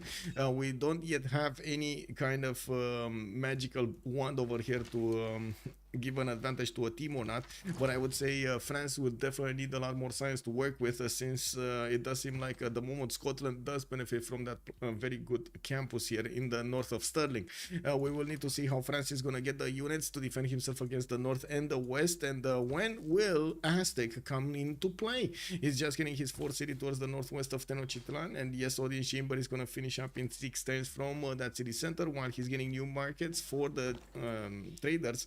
We do have also that encampment finishing up in 2 turns from Azcapotzalco. Interesting that he didn't actually go quickly for another settler here on the May style.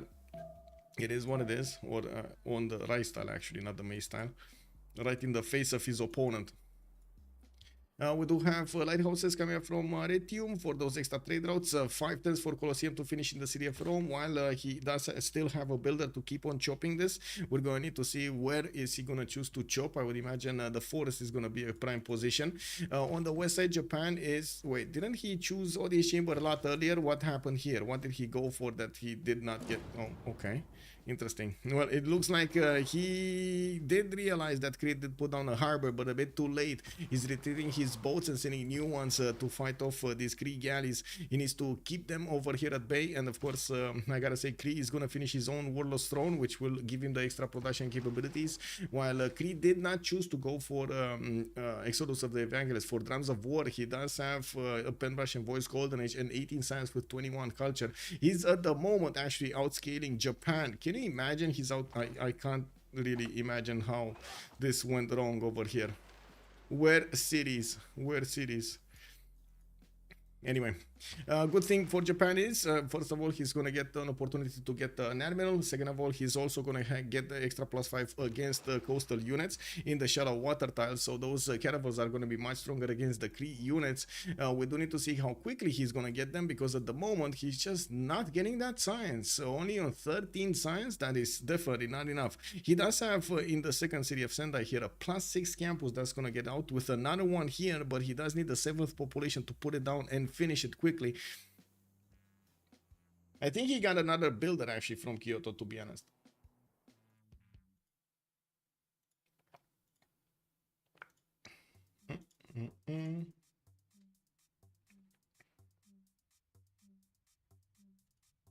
Whoa.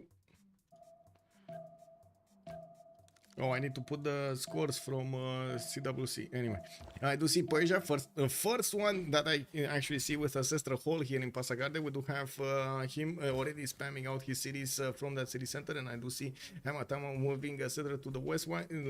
Tarsus is moving one to the east.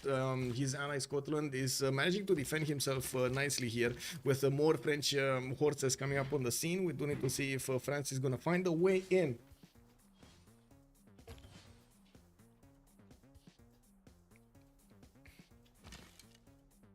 Okay, enough forces from France to also stop Zulu attacking into him. We do have Zulu sending a few units to check out what's going on in Aztec territory, while Aztec did get his first swordsman out from Tenochtitlan.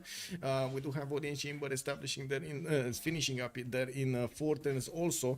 Again, very surprising he did not actually go for Warlord's Throne here, especially next to Zulu. And right behind him, we do have Rome here getting his Colosseum. It looks like he did choose to chop the forest on the west side. He's gonna get that Colosseum in 2 turns now. Interesting.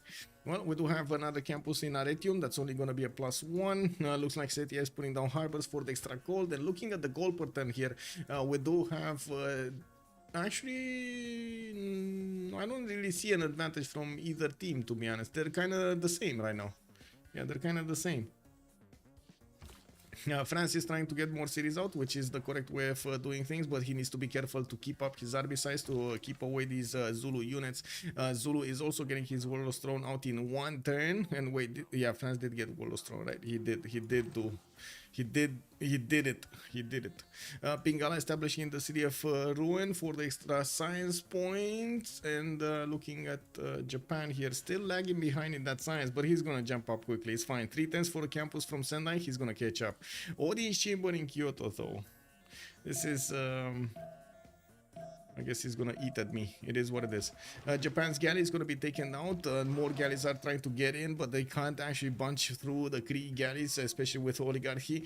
The +4 is gonna help him out. Not to mention the reef tile underneath is gonna give him an extra +3 on the defense to either of these galleys. Now we do have Vakta Kakup and Whiskey Kisane starting to get settlers out, while at the moment, again, Japan is not expanding. His, I gotta say, Cree's tempo, even with that weak land, it's better than Japan's. And you can't say that this is good land. Like, it took him so long to get his second city going. So long. And he still didn't settle this city over here. Whoa. It is what it is. +7 campus classic with 2 mountains classic. Yeah. It's big. It is very big. It's actually a +6, but still, it's big. Very big. Looks like also France did need to retreat his line of defense, of offense actually, against Scotland, while he's using his archers to keep on peppering those units. He's also managing to win against Zulu on the northern side. He will need to get these settlers out to get him those extra production points, and he did manage to take Mohenio Daro also on the right side. This is pretty big.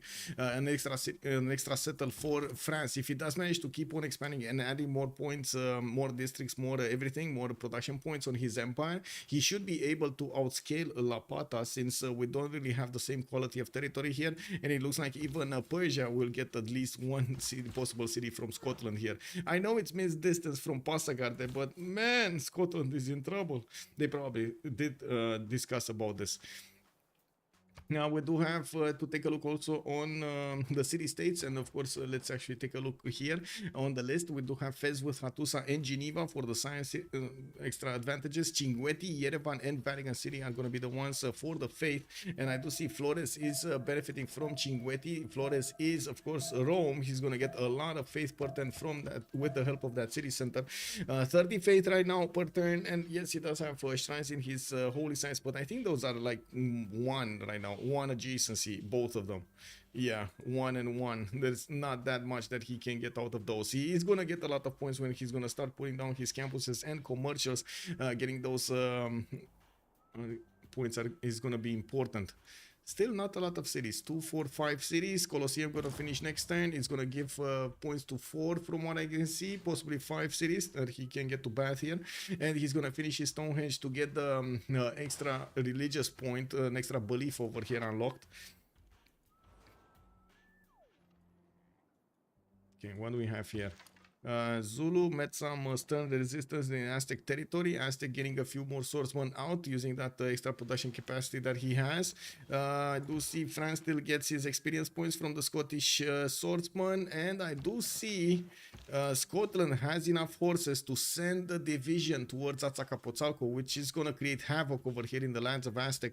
I'm actually extremely surprised we don't see more units or a preparation from Mukmuk to try to do something against Scotland here. Well, it is what it is.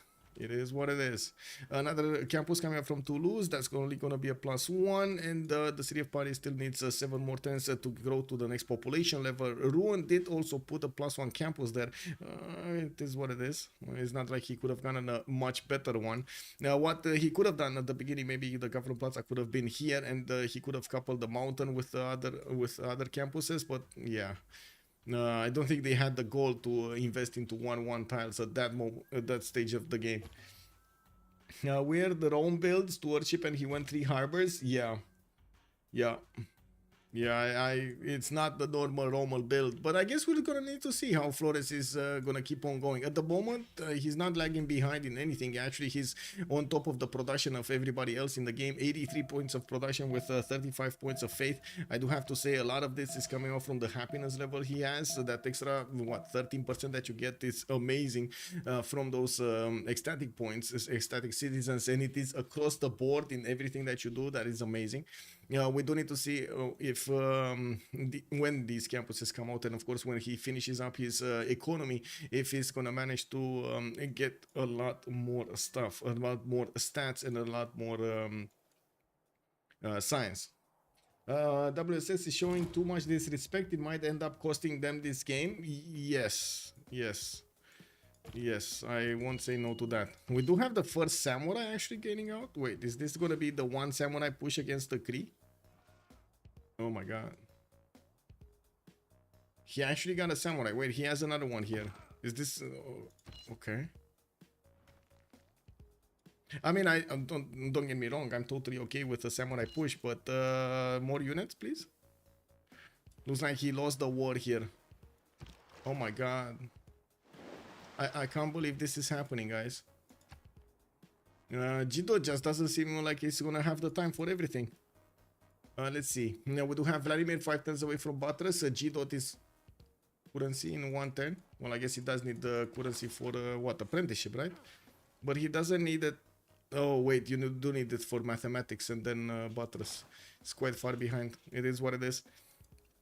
He really needs to finish that campus. Well, when he's gonna get the campus, he's definitely gonna be well over the Poundmaker's points. But at the moment, he's not managing to get that much of a difference between him and the Poundmaker. And not to mention the unit count is 100% with Cree right now. Not to mention city count. We got him on 5 cities while Japan is on 3. Hello there, Nitro. Welcome back, sir. If Gdot loses this naval war, I will be very disappointed. Yeah, I will also be quite disappointed. I mean, first of all, it's big thumbs up to Cree for actually managing to get that. And second of all, we do need to ask Gdot what happened here. Isn't Samurai supposed to get city garrison to 40? I think it's delayed. And I think, yeah, I think it's delayed. I'm pretty sure it's delayed. Like the icon is not updated. It's not about the actual strength. I'm pretty sure that city has the actual strength of 40. Give me a second. Maybe I find a unit to show you. This doesn't let me hover. Oh, well, it is what it is.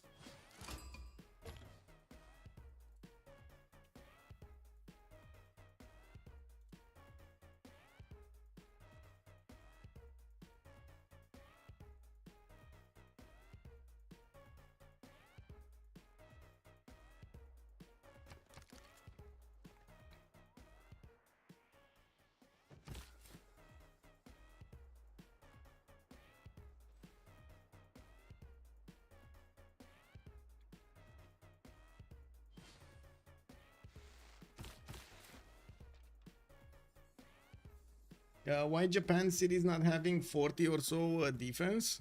They do. It's just was an update problem. Elfangai, good evening, sir, and welcome. Neighbor war likely will be decided by Team GPT goal contribution for upgrades. Yes, and unit count, I would say, Elfangai, unit count. Because if you don't build units, what are you going to use for gold? I'm pretty sure they're not going to be prepared to buy out caravels every turn. Like 3 of them every turn. That's like, what, 1,300 and something gold per turn? Yeah, we do have Scotland also putting down his first golf courses, and I gotta say at the moment he's not really growing anywhere. He's getting a few settlers, and yes, he's gonna be a bit late on his expanse, but he did manage to secure his borders, and now actually gonna go on the offense against Aztec, an unsuspecting. Oh my god, Atsakapotzalko might die, guys. How is Mukmuk not having the vision to the south? Oh my. Anyway, we do need to see also if Zulu is going to manage to keep the attention of France. It looks like he will do with quite a few more builders and quite a few more units moving towards the front line. France over here is desperately trying to get to his Corsair technology and protecting his iron from his opponents. Now, we do have France also managing to get 20 science and 25 culture, while Alfasomets is kind of on the same points. Look at this! This is incredible! This is incredible. I mean, Mukmuk. How? There's no defense to the south. Like, you knew Scotland has a lot of units, and you knew France is not pushing anymore. So what is he gonna do with these units? Just stand around? Oh my god, check this out, guys. Check this out. They're gonna wrap around Atsakapotzalko and gonna give that city the kiss of death.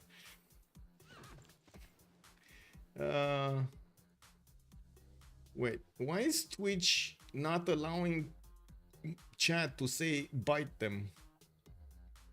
Wait, is bite an actual bad word right now? Confused. Like if I bite myself, that's actually a violation. I'm just asking. I really want to be, you know, on point with the rules and everything. If I bite myself, I'm against the rules. Vladimir is a really good player. He's definitely favored in skill versus G. Yes, I do have to agree with that. But his team has to provide for him to actually bop because he will need a lot of cash. Yes. Alpha Machiavelli good evening, sir. No, it isn't. It's an error on someone's part. Might be. There was a god spawn on Japan. That was a god spawn. This is, I mean, look at this spawn, guy. Elephant guy, look at this spawn. We got Mount Kilimanjaro bonuses here. Oh, big. Wait, Athena got that word banned. She ruined it all. Yeah, I mean, I'm not saying she might have not done it. Yeah, combined with a particular other word, it is. I mean, yes, but if it's combined with them, how is that convenient? I don't know. I guess it is what it is.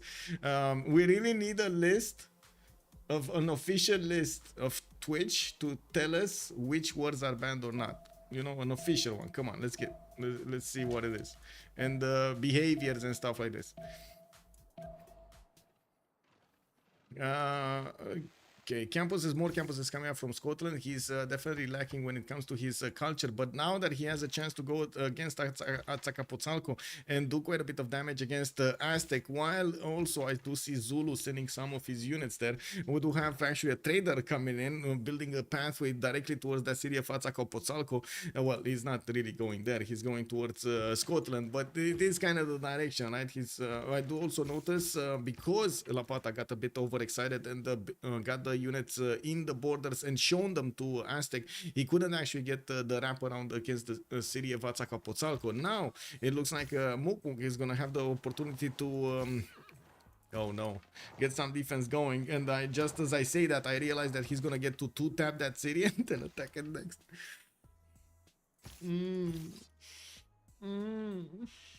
You didn't put the sword inside of the city center, so the city center didn't get the extra defense from the garrison sword, and the city center went down really quickly against horses that do have a lot of strength. Yeah, he's being caught with his hands in the cookie jar. Yeah.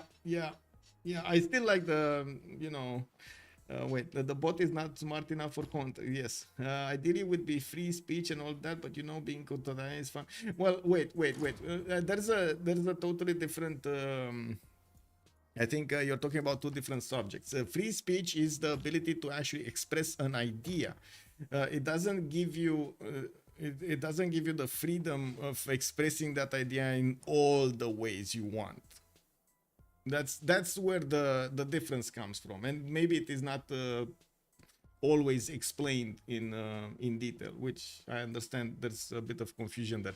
But anyway, free speech does give you the idea to bounce around, does give you the freedom to bounce around ideas, express them in a myriad of ways, which are of course quite used right now. It is the basis of how we are communicating right now on the multiple communication platforms with different things and so on and so forth. But when you're talking about official communications, that is a bit different, and it is according to the social rules, by the way, more than it is according to anything else. These are rules of language and of behavior that have been evolving throughout the decades, especially since we did have the first media outlets. We did see I'm pretty sure there was quite a bit of feedback about what kind of language is being used and where.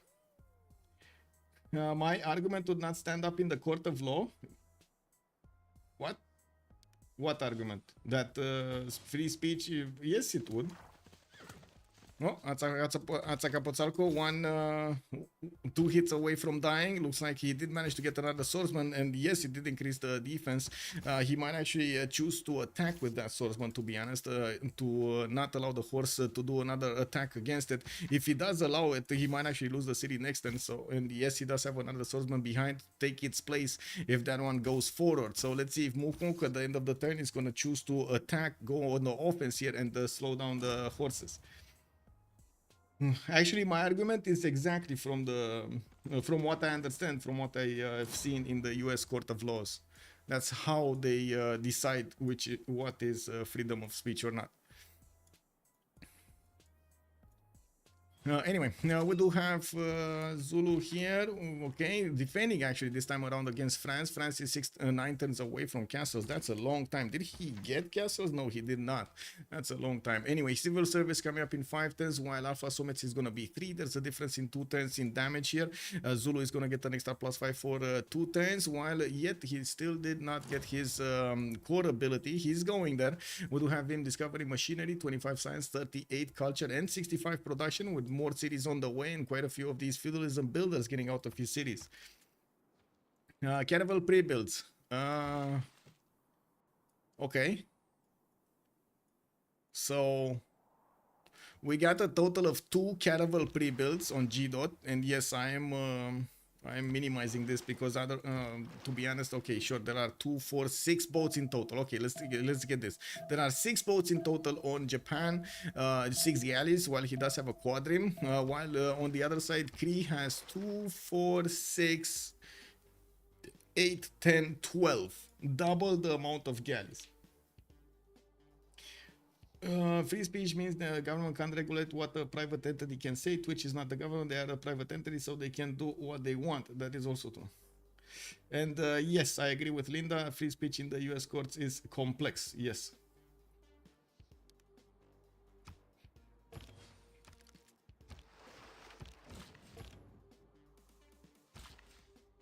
Okay, harbor shipping projects looks like there's a bit of a race for these admirals, while we do have Cree on 4 admiral points, Japan is on 6, Rome is on 3.4.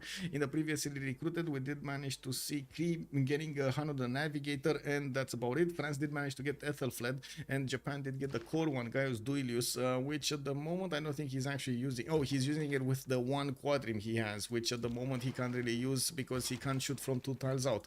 Anyway, we do have Japan also starting to chop out his galleys. He does need to get a lot more out because yes, we do have Cree here managing to not only get his pre-builds but also a lot of science. Is on point over here, getting his caravel timings going. 32 science though, Gdot is 62.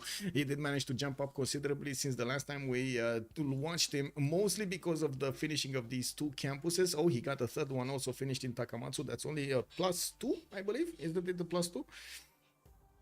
+4, of course, with the double card.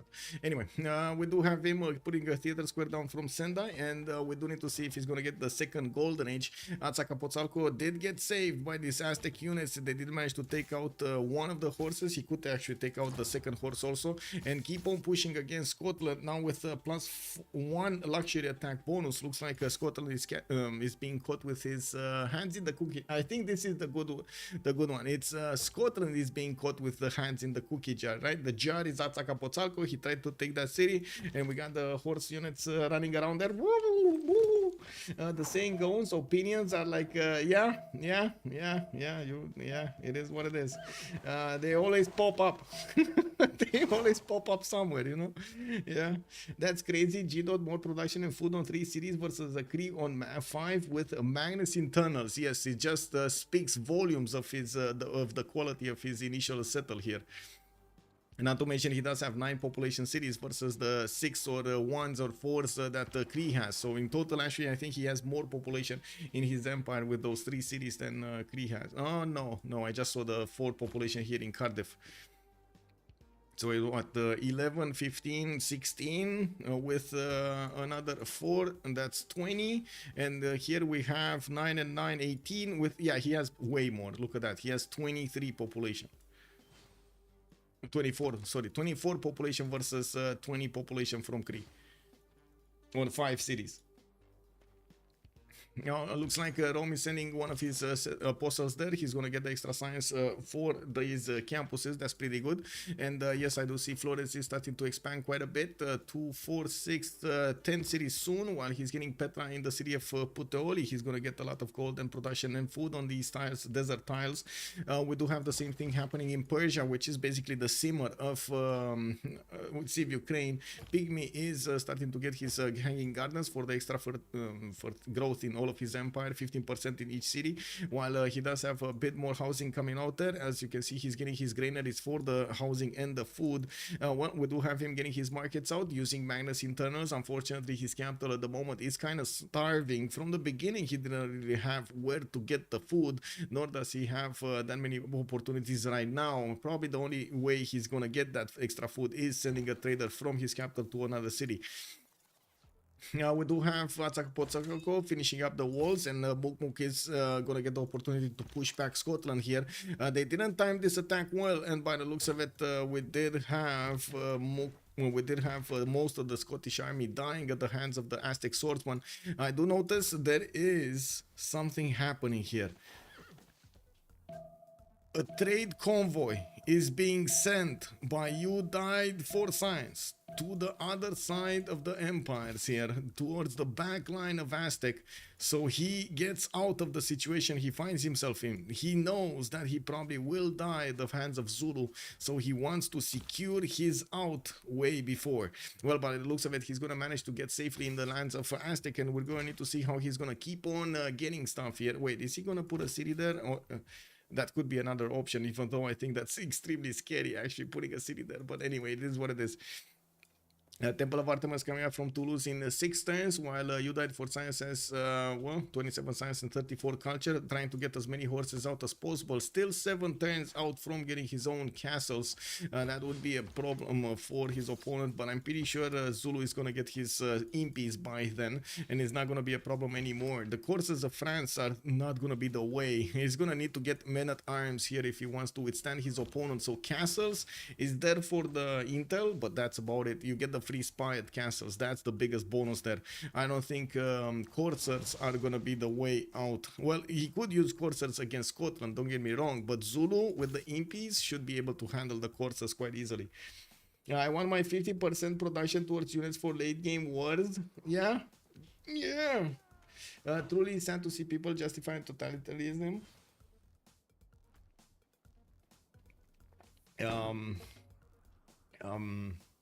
I mean,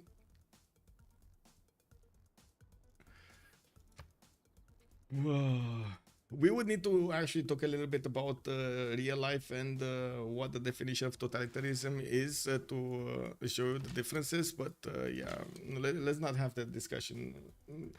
I would gladly have the discussion if you want on my Discord. Tell me you have no clue what it means without telling me you have no clue what... kick. Okay. Yeah, let's move forward. We do have we do have to see if France over here is going to keep on bouncing against his opponent and manage to trade punches here. And of course, the timing on caravels is coming to an end here. We do have Gdot getting his cartography in 3 turns, and I do notice Japan is starting to get those samurais next to Aktakup, while Pihto Kakanapiwin did get settled on those amazing tiles. He is gonna get more boats out with every one of his cities, or at least gonna try it with every one of his cities. We did have Japan managing to recruit Zenki as an admiral. That's gonna give him the extra points of damage, and I do notice he still needs to disembark these units, so he gets them to attack his opponent. Vladimir is 5 turns out from cartography. Gdot is only 3, and of course still the boat count is with Vladimir at the moment, but we do see that Japan is getting a lot more boats quickly. Looking at the goal per turn, we do have a lot more goal per turn coming out from Hojo and Rome, 64 and 48, while on the other side we got Pigmey on 58, Vladimir is 28, and Alfasomets is only on 11. We probably won't be able to talk about Zulu's ability to get upgrades going here. He's gonna need to hard build everything, and good thing is, well, he has Ikandas. Manners cost nothing. Yes, that is true. That is so true. Big Z, you're straight on point with that. Max Gunner, show Eras. Let's see, Eras. Eras. We got 8 more turns. There's going to be quite a bit of time for them to keep on acquiring this. Muk going dark, or at least right now he's going dark. We do have France still doing the damage, and Zulu managing to withstand a bit. Okay. Alfasomets 40-40, Vladimir 49-57, Pigmey 5 points out. Looks like Xlapatax is also 10 points away. You Died for Science is 11 points out. Mok is very far away, actually. It's like 16 points out. 17 points out. We got Gdot on 7 points out. Flores is over the necessary points for a golden age. He did manage to get another point in religion, right? Or did he not? Oh, he got Stonehenge and immediately sent that apostle to Kyoto. He's gonna get to convert these cities and give the extra science points to Gdot. That's pretty cool. Is not to mention the amenity, right? The amenity and the science for the campuses. That is pretty strong over here. What is Kyoto's amenity count? He's on +3 right now. His other cities are 0 though. So anyway, first Samurai makes his appearance felt. You can see the Cree horses are already deployed. Has joined the round table. Heidi, thank you so much for the follow, sir, and welcome. This game is a total warfest. GPT is incredibly important. Yes, GPT is so important. And I gotta say, first of all, France got out. We do have Zulu. We do have also them benefiting from war, drums of war, which basically nullifies the gold that you're gonna pay for the units, and it allows you to keep on building a lot. Not the person with the campus. Right. You might actually be right over there. IS 2005. I'm actually quite curious. Does he get it or doesn't he get it? Do we actually get to see this happening or not? Because this campus is, let's see, this is a +10 campus. We take out. No, we're not gonna. I guess we could actually. So it's 10 from there. The population is another 10 points. So we do have 20 from there. And how much is per population? That's probably going to be another 5 or something. It's 0 point something, 0.3 or 0.2 per population. And it's not even 5. It's like 3 or 4 points. Doesn't store any. Oh, yeah. I always mix this around, by the way, which one gets spread. I know the first one is always, like Zen meditation is definitely going to be there. I'm not so convinced about the second one being spread. But anyway, it would be amazing. For stuff like tithe, it's the person who got the religion that gets the bonus. That is true. That is true. Yes. The other one, well, I mean, that also says that it's in a converted city, right? And not the campus or commercial. Because it says here each campus or commercial district in a city following this religion provides +2. It doesn't say for the owner. I think in tithe it says it gives you, right? Doesn't it? No, it's just +2 gold. Belief class founder. And what's the class of this? The other one? What's the class? What was it? Stewardship. Stewardship. Is it? It's still a founder belief. So yeah, it shouldn't matter. If both of those, yeah, it shouldn't matter. If it's from both. Nah, unfortunate. It would have been nice to have the extra science. It is what it is. He still has a lot more science than Vladimir. It's more about the application of this science rather than anything else. Vladimir does seem to spend a lot more time getting these galleys out. And right now I do see Japan is trying to get his library and his Diplo quarter going. I would have imagined he wants to get at least 2 or 3 more rounds of galleys, but I guess it is what it is. We've seen how much it matters earlier. If you do have the gold and you do have the pre-builds, you can just overwhelm your opponents with sheer amount of units. Now Japan is going to get an extra +5 against his opponent, and he's also benefiting from oligarchic legacy, not to mention an admiral, but that's also a point that Cree has, right? He has an admiral? No? Wait, he doesn't have an admiral? He's gonna get one, right? Oh my god. Well, he does have access to one. He just needs a project. A project or two. Anyway, era score 7 turns out from the golden age.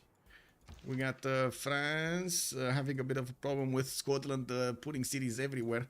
We do have him getting a few new builders, and he still needs to get his castles in 4 turns, with mercenaries coming up in 4 to upgrade those coursers. We're going to need to see if Zulu is going to manage to do something about this, because I gotta say, Zulu here is exposing his army to the upgrades of Catherine de Medici, putting them right in the face of Catherine, and allowing Catherine to get the upgrades much closer to the front line of Zulu. Zulu is going to need to retreat his units to get the upgrades or get new ones on the front line, and of course gold will be the decider here. There's a lot more gold available on WSS than it is available right now on CivUkraine. Looking at the scores tab here, it does look like they're keeping at least 700 plus gold on each side. They're getting there. On the left side, they're getting there. They're getting there. for the caravel upgrades. Those are going to be the main priority, and then we're going to have probably Zulu getting some upgrades, and from the other side we do see France getting some upgrades. I don't think they're going to invest that much into Scotland unless Scotland is in trouble, which I gotta say Aztec is still not moving from his territory. He just got his military and not moving right now. We do have Mukmuk with only 28 science and 27 culture. I gotta say this is a bit surprising, but the goal pattern is on 27, so you know it is what it is. Mook, mook. Oh, he disconnected. He disconnected. Oh well, it is what it is. Max Gunner, show admirals. There we go.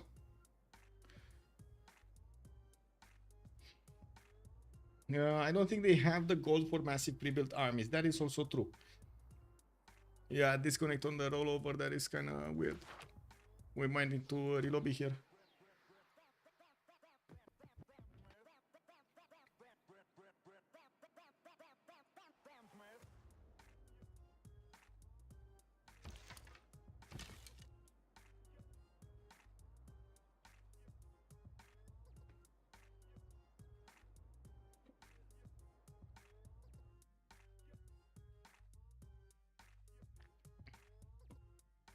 Oh, by the way, if you don't like the content, please give it a like over there on YouTube. Thank you so much. And don't forget to leave a comment down below. Tell me of the opinion of the game, or what kind of questions you did have about the game. I will do my best to answer in the comment section. Max Gunner, I would really be curious, what would you like to know about the admiral screen? Because only one admiral, I believe, got picked up from this medieval to Renaissance era. Only Zheng He, while we do have Cree needing to pick one up, he will need to get a project in, if that's what you're asking. We already have Japan managing to get Zheng He's bonuses here. Well, soon to get his bonuses. Cartography is finishing up in 1 turn, and I do see him benefiting from 2, 4, 6, 8, 10, 12, 13 galleys, with a few more here on the southwest. Oh my god, Cree has significantly more boats, or no? Let's see, 2, 4, 6, 8, 10, 12, 14, 15. Oh, that's actually not enough boats to counter the extra damage that Japan is going to have. Let's see the war moves. War moves are also going to be an important part of this. Not to mention Japan does benefit from the fleet admiral, which is going to give him one of these caravels. Lost settler from Aztec? No? No. Oh, you mean this one? No. Duster Stars, good evening, sir. This is actually France's settler that has been, it's a safety settler being sent by France to the backline. So he gets that. So he gets safe. He is probably fearing for his life when Zulu is going to get his Impi corps or armies. He might die, not to mention Cuirassier corps.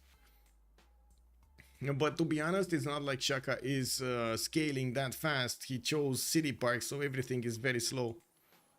Yeah. It is what it is. Look at that. 30 science and something culture. What is that? 42 culture. Ugh.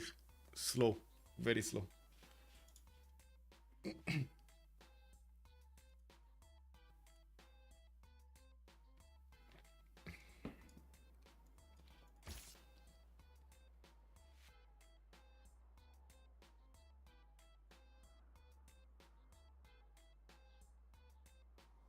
Okay, 410's Mausoleum with Halicarnassus in Arretium. We do have Rome sending that 10th settler towards the west here, even though he could have sent it to the south. We still don't have actually Persia with that many cities, but he did get didn't he get Ancestral Hall earlier? I think he was the only one that got Ancestral Hall. Then to be honest, he's kind of the only one that would have used so much audience chamber for extra food. Well, he does have Hanging Garden, so, you know, at least that he's gonna get the extra growth. It is what it is.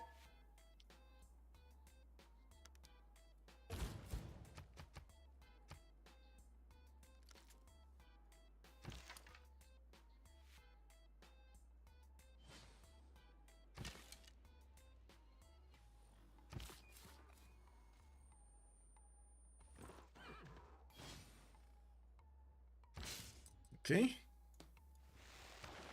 Wait, nobody got to pick up. Oh yeah, it did. Scotland did manage to get Hypatia. That is pretty good for Scotland here, getting Hypatia. Looking at the era score screen, we're coming close to the next era. 6 more turns, and looks like Pigmey is 4 points out. Vladimir is gonna be 8 points out. Alfasomets is gonna be 8 points. Xlapatax 10 points. Look, you died for science 11 points. Muk is gonna be 14 points, no, 15 points. Gdot is 3 points out, and Iflores is going to be over the necessary age. Well, we're probably going to see Gdot over here getting the benefits. Wait, somebody's fighting somewhere. Yeah, we do have France fighting Scotland here in the south. And managing to get, how did this horse get here on the amber tile? Whoa, well, it is what it is. Now, we do need to see how many of these caravels have been upgraded here. Gdot already got gold for 5 right now, and I do notice in the total gold button we do have in the total coffers, we do have Rome benefiting from 550, so he's gonna get the next ones. He's also managing to get with the samurais in the front line of Cree here next to Akakakup, while I do notice his samurais are starting to get promotions. They're not there yet, and there are only 2 of them. It is what it is. There's gonna be, this actually slowed down Cree quite a bit, forcing Cree to get at least 4 of these horses, and some of them are actually gonna die to the samurais. Is giving an advantage here to Japan, but he still doesn't have the unit count, but he has the quality. I guess higher damage, less units. We're gonna need to see which one wins out. The less damage, a lot more units, or the other way around. We do have these caravels already 74 strength on attack, and I'm pretty sure we're gonna need to wait for Cree to show us the damage, but we might be looking at like 60 something damage on the defense from those Cree caravels. 60, probably 67 or something. Still, that's gonna be a lot for these, like 74 against 67, and that is gonna be a lot. Yeah, no problem, no problem.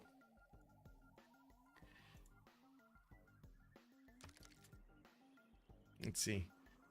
Wave of crossbows are coming out from Zulu. He knows that he cannot properly upgrade. He doesn't have the gold, and they're keeping every point of gold they have for Vladimir. Remember, it does cost him 90 points of a pop for those caravels. Even though he does have quite a few trade routes and quite a few galleys to upgrade, he's gonna need to get them quickly, and by the looks of it, he's also gonna need to choose if he upgrades on the east or on the west. Probably his initial reaction is gonna be to upgrade at least 1 or 2 on the west side, so he clears up these Japanese boats, while on the right side he's gonna probably need to upgrade. Oh, he doesn't have the tiles to upgrade. Oh my, he's probably gonna lose like how to say, all of these galleys, or 3 of these galleys. Let's see, 1, 2, 3, 4 tiles in the 2 turns. So Japan can get here. Oh, he can't get here in 1. It's 2, 4, 6. Yeah, he can get here and tap 2 of these galleys at least. I don't think he has strength or enough boats to get another one. So I would imagine from these galleys at least 2 are gonna be dead to the caravels. That would actually be changing the dynamics of this defense in Japan's favor. He's also going to fight in shallow water tiles for an extra +5. It looks like all of the stars are actually aligning for Gdot here, not for Cree. But Cree is doing his very best to try to fight against the waves. That's how it is, actually fighting against the wave. That's how is that the expression in English? Where you're doing something against the direction of everything. Japan gonna destroy Cree? Yeah, looks like. Rambling Man, good evening, sir. Okay. I don't know if I can say the P word. Against the current. Okay, yeah, against the current. He's against the tide. Okay, there we go. He's working against the tide. Yes.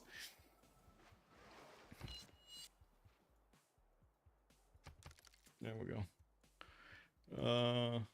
Okay, diplomatic war, diplomatic quarter there in the northwest. Mahabori Temple also establishing in Kume.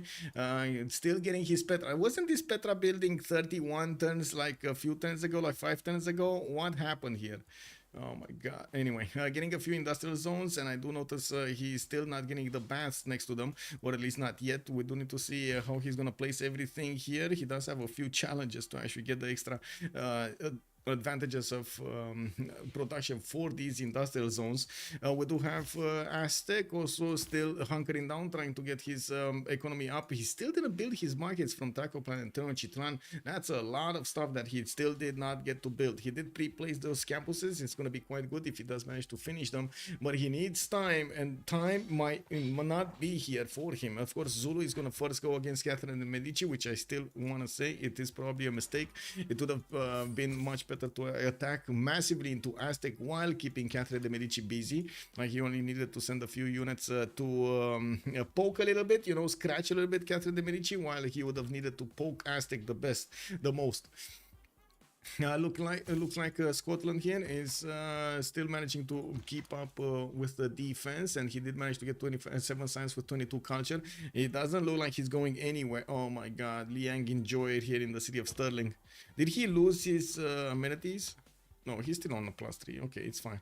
Liang enjoyer, man. I know where the problem lies. It is what it is. Okay. Yeah, I know, Rambling Man. It does have a quite a sound, right, to it, a ring to it, quite a ring to it. But yeah, it is what it is.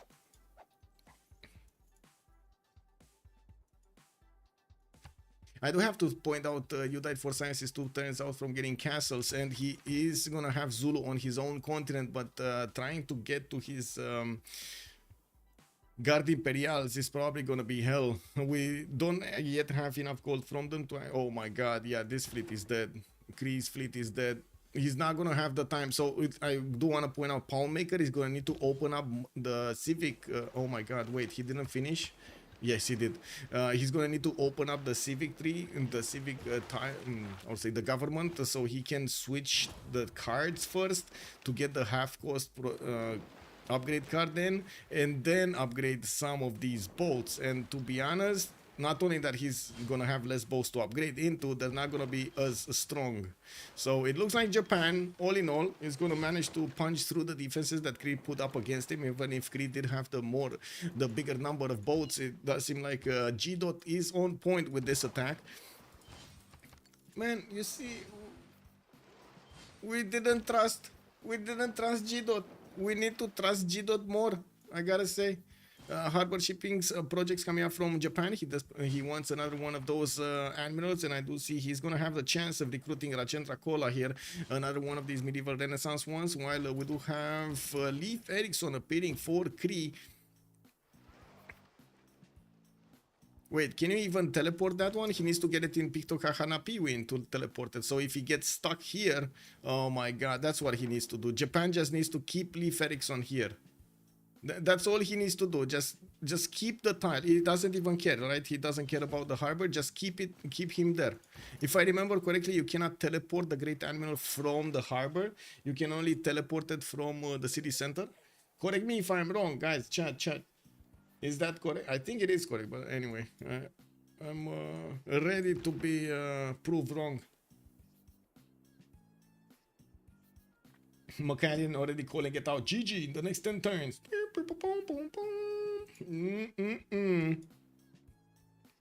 It is what it is.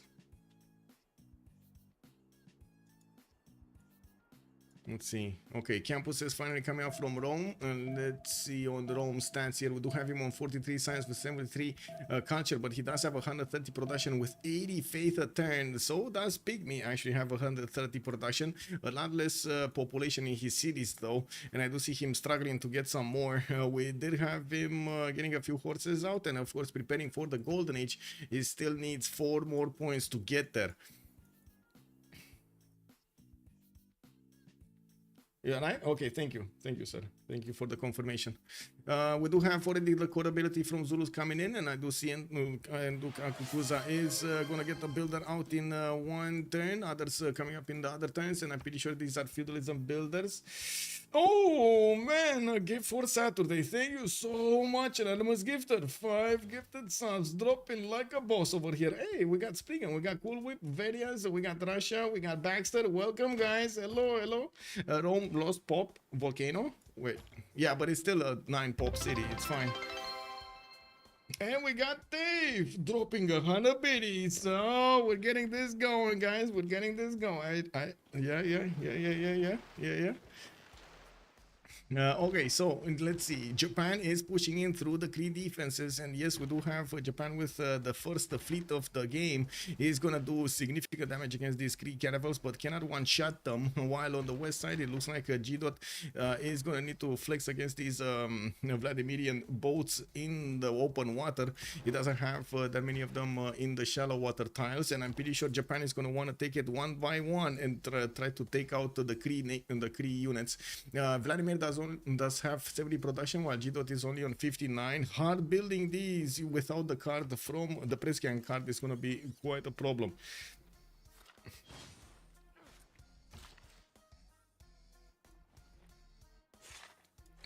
Let's see what Zulu's doing here. Alfasomets just scoring up his units. He did manage to get some crossbow cores also sent to the front line. You can see how much damage these units are doing against France. While France did manage to discover Corsair's technology, he got his first spy. Percival is appearing in the city of Paris and will probably need to be deployed against Zulu.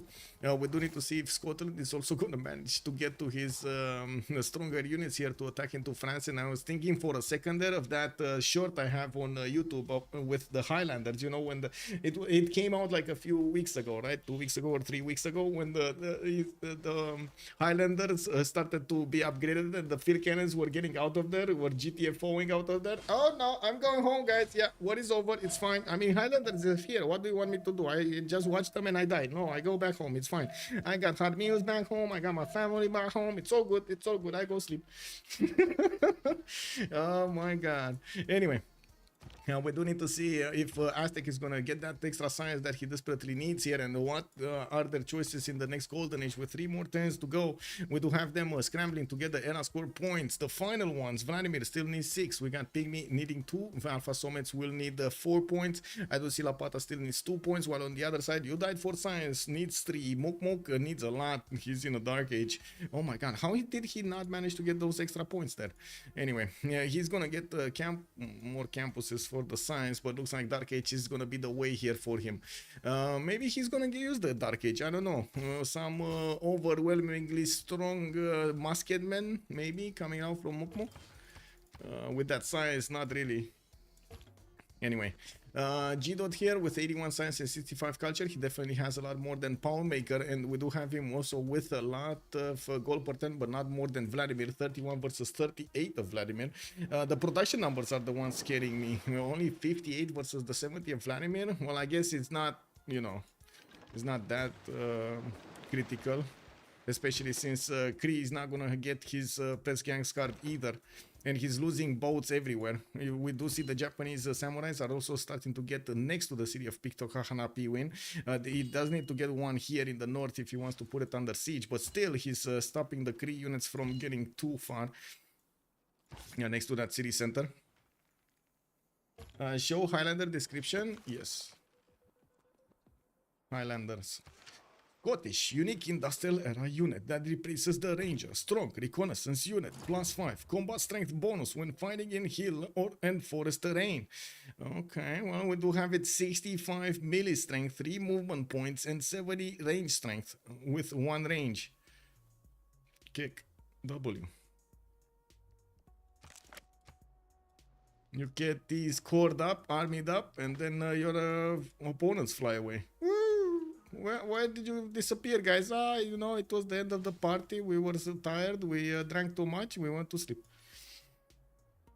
Yeah, it's a recon unit. Yes, it is a recon unit with a very nasty effect of actually taking down his opponents. Yeah. Okay, then of course we did have some of these courses upgraded here from You Died for Science. While I do have to say Zulu doesn't really have the unit count to push into France anymore, and he's gonna get spied on soon. We don't really know the destination of that spy until it's actually gonna be activated or arrive in one of these cities, but we do know that Japan is slowly taking down the Cree units. And taking a look at the results here, it looks like he's gonna get that tile to the west of the caravel of Cree with no more tiles of available for Mickey Civ6 to actually get the units out from that city center. He's going to lose 2 cities worth of possible production, including his capital, which at the moment is 17 points of production. That is dragging him down less than Hojo Tokimyo has in his total empire output. We don't really have Japan with a way to block the west side, or I should say enter through the west side of Cree. We do need to see when he's actually going to get these frigates. And looking at the tech side here, it looks like Gdot is going for engineering and exploration. Exploration desperately needed. Oh, Muk is desinking. Muk.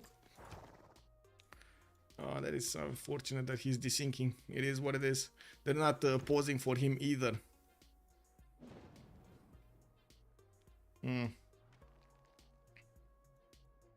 Okay, so Gdot moving in, switching his caravels with the stronger ones, getting those in. I'm actually quite surprised he's keeping the caravel fleet here, but he did manage to do the damage with the other ones, no problem. And yes, he's pillaging the harbors. He does have a promotion on that caravel fleet, and more promotions on all of these other. Oh my god, all of them are gonna get the emblem promotion. This is critical. You can see the emblem promotion, even without an admiral, is doing way more than Cree can handle. Yeah, that's a problem. That is a massive problem for Vladimir. His boats are just going to get cleaned up, and he's not going to get the opportunity to even attack into one, let alone defeat one. Like, his boats are basically dying attacking into this one caravel. That's a 87 defense strength caravel with the level 1 promotion, oligarchic legacy, military alliance, the extra damage from the shallow water, the admiral, and so on. So many bonus points there.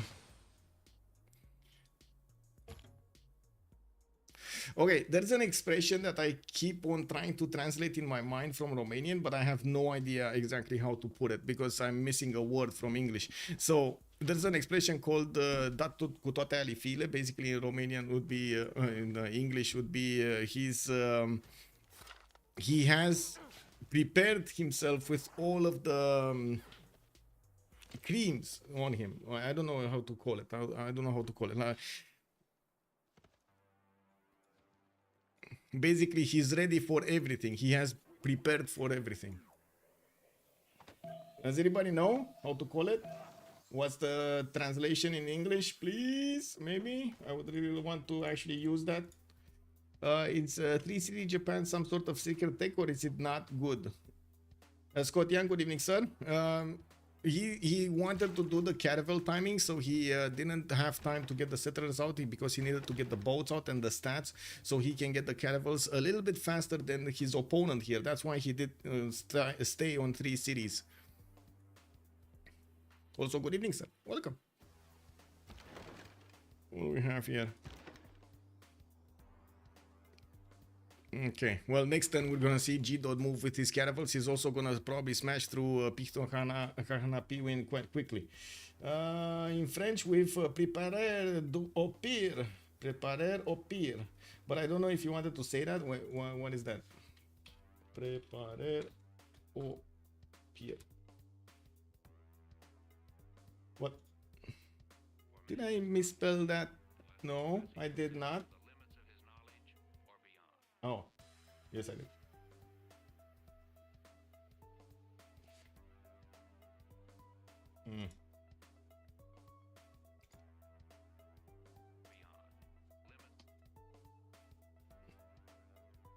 Se preparar o peer. What is the translation of this?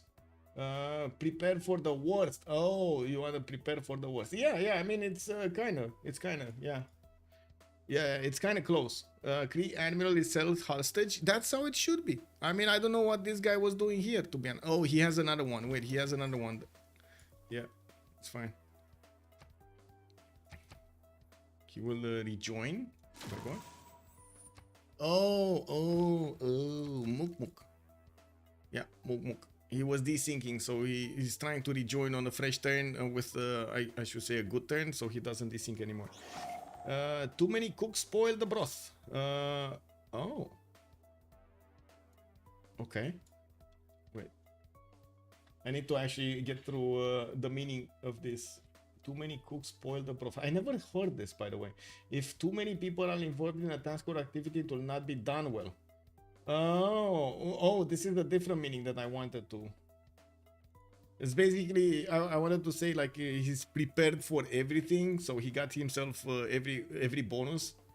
Okay, but I do agree with the other saying like too many cooks spoil the broth. Yes, you need to have concentrated vision, and only if you actually have one leading, you have a concentrated vision. Otherwise, it's going to be split up in multiple sides. Cree animal, yes, ready for the worst in English, but for not. Yeah, okay. Oh, Geneva is getting taken down. Persia is going to take it down.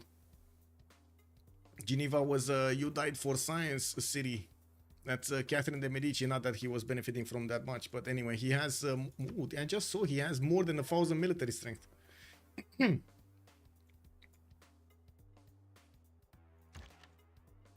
Then will Zulu have the production to keep spamming units, especially night cores? That's what he wants to spam, night cores or imp cores, which at the moment I don't see.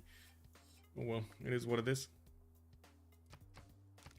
Night cores, no? Night cores, no? No Zulu, no?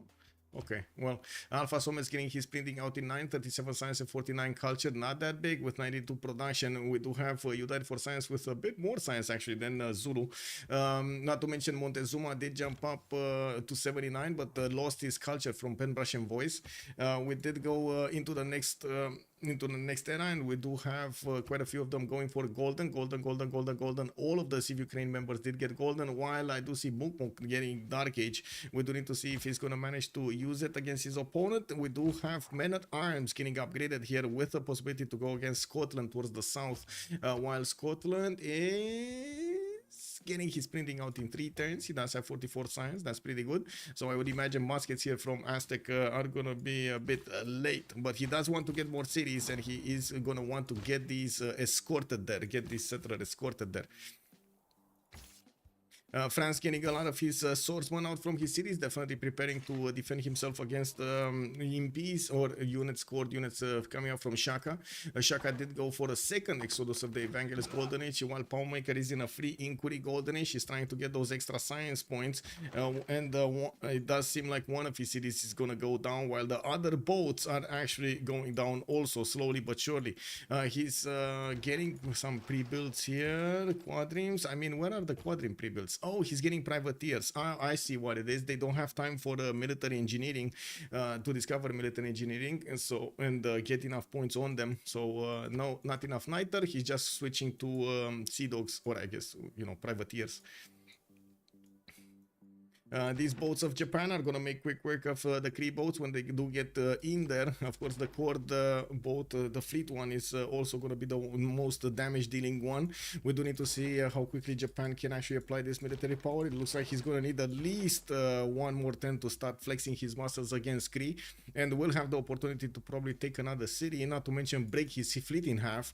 There were a few boats being sent to the west side probably to scout the coast, which Cree is bringing back. Maybe he can upgrade more and stabilize his defense, even though I do think it passed that critical number that he needed to have of boats to defend against an opponent. Now the production is going to be quite a problem, and it will be a significant advantage to Hojo right now.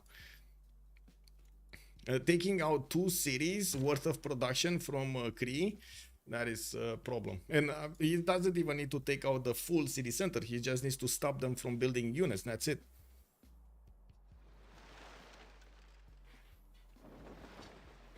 Now, we're also going to have a pause of 2 minutes to go into the Congress and see what's going on for the players. After that, we're going to take a look what's going on the battlefield here. Oh, wait. Japan got Tushpa? He got it with one single caravel? Oh my god. Wait, he's actually keeping Tushpa, right? He is actually keeping Tushpa? Lol. Taking away a Persian city from him, man. Oh my god. Do they have the gold? That's what I really want to know. Do they have the gold to buy out units? I don't think so, right? Yeah, I guess Flores is on 145 gold a turn, so might as well use it for something. Yeah, yes, Mokalian. He did. Wait, I'm first or second in the lobby? Show player list. I'm first. Okay, so I go A. Silver. Nobody's getting silver, let's be honest about this. Mimi. Silver Mimi. Mimi. Hello, sir. Wait. Silver me. I go A. And we go. Next. We're coming back in 2 minutes.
Well, they did this quickly. We were supposed to hang out, but he got COVID. But what? I'm streaming with my friend. I'm not doing well. Oh, I see. Wait, what? Oh, yeah, that's fine. I was trying to catch what he was saying over there to understand. Tu se combien de production on Caravel? What is the production of? Do you know what is the production of a Caravel? Is that a question, Macallan? Japan have taken, yes, he did actually keep Tushpa also. We do have it rebelling in Fortens while Geneva got taken down. Looks like also we do have Japan. If he's not going to be fast on taking down Picto Kahanapiwin, unfortunately that city is going to get walls and it's going to be tougher, but still he's going to stop the production for a while. He does have the caravels in attack position against Cree, and in the World Congress we did have dice granting amenities. That's going to be good for Japan. Trajan, +5 loyalty but 20 population growth. It is what it is. He's going to be having slower growth, and he's also going to be gaining the 2 diplo points. So they gave up on the second choice to max out the top and the bottom. Now we do have also a few units of Aztec going towards the north with a settler, and it looks like at the moment Zulu is still not able to actually get those night courts fast enough on the front line. He's getting his own intelligence agency to counter the listening post of his opponent, while I do see the courts are actually about the same strength of these Zulu horses. Now, this is quite dangerous, especially with the crossbows that can deal a lot of damage against the coursers. Another intelligence agency coming out here on the map. Paris is going to get it this time, and You Die for Science did manage to get 53 science with 47 culture. He's actually managing to keep up with the science of his numbers and even overtake them. Xlapatax is on 36 and 19, while we do have in the north Zulu with only 37 and 50 culture. Well, production capabilities are a little bit better, but only with 2 points on Alfasomets, and of course Lapata is only down to 55. He does have quite a few pre-builds though, and he will require the gold from his teammates to do it.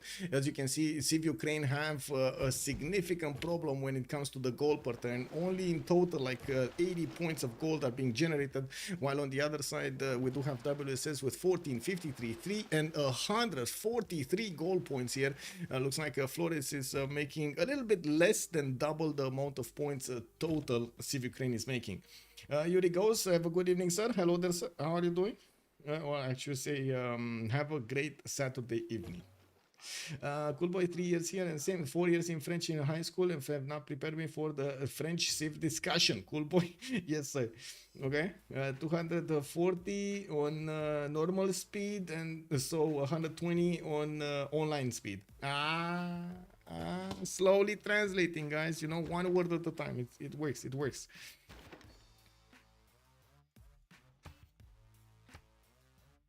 Lapata here is also going to get printing next turn, which will add or equal actually the extra diplomatic visibility, one extra point of diplomatic visibility from his opponent. That's exactly what France has over him.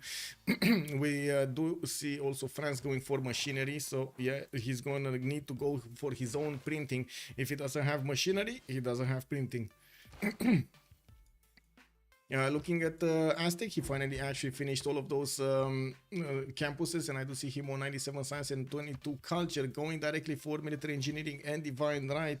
We will see him get quite a few muskets, but I gotta say he's still on +1 luxury attack bonus. This is quite unfortunate for him. He just doesn't have a lot of tiles that would give him those amenities. Finally, he's getting the marble tile to the northeast of Chempoala, and might get the amber tile here to the northwest. He only has the dyes improved. What's going on here? Pictohana, Pigmey in, gonna get the walls up next turn, and Himerios not getting out there. Looks like Leif Erikson did get deployed to POSC Vavasis. He couldn't stop that one from moving, while yes, Japan is gonna need to flex his muscles against a bit stronger Cree. Cree is in a free inquiry golden age, and wait a second, these boats were a bit tougher. What did happen to these boats? So Great Armor support, well, he does have the support from the other. Oligarchy Legacy. What's missing here from Japan? What's missing? He took something out. No, it doesn't look like.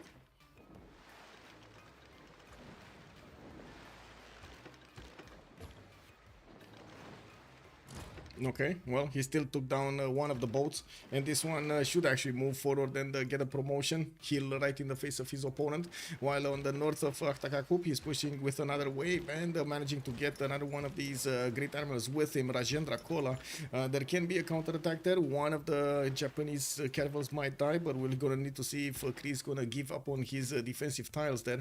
Now, we do see that privateers are getting out, the first one is getting out from Takamatsu next turn, which will mean a serious advantage to Japan to attack from far away into his opponent. Oh, now, actually, wait a second. We got a frigate and a privateer already doing damage against the Cree city.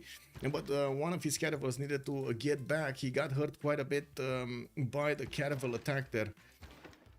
He probably tried to attack into the city center and then got smashed. I guess I need to respond here. It's not just on, oh, it's not on shallow water tiles. Okay, that was the difference, huh? Okay, that's what I was missing here. 81 against 80. Well, the Cree animal, wait, oh, it doesn't appear over here at all, right? No, it does. It should do. With 81, it should have it. Yeah, it is there.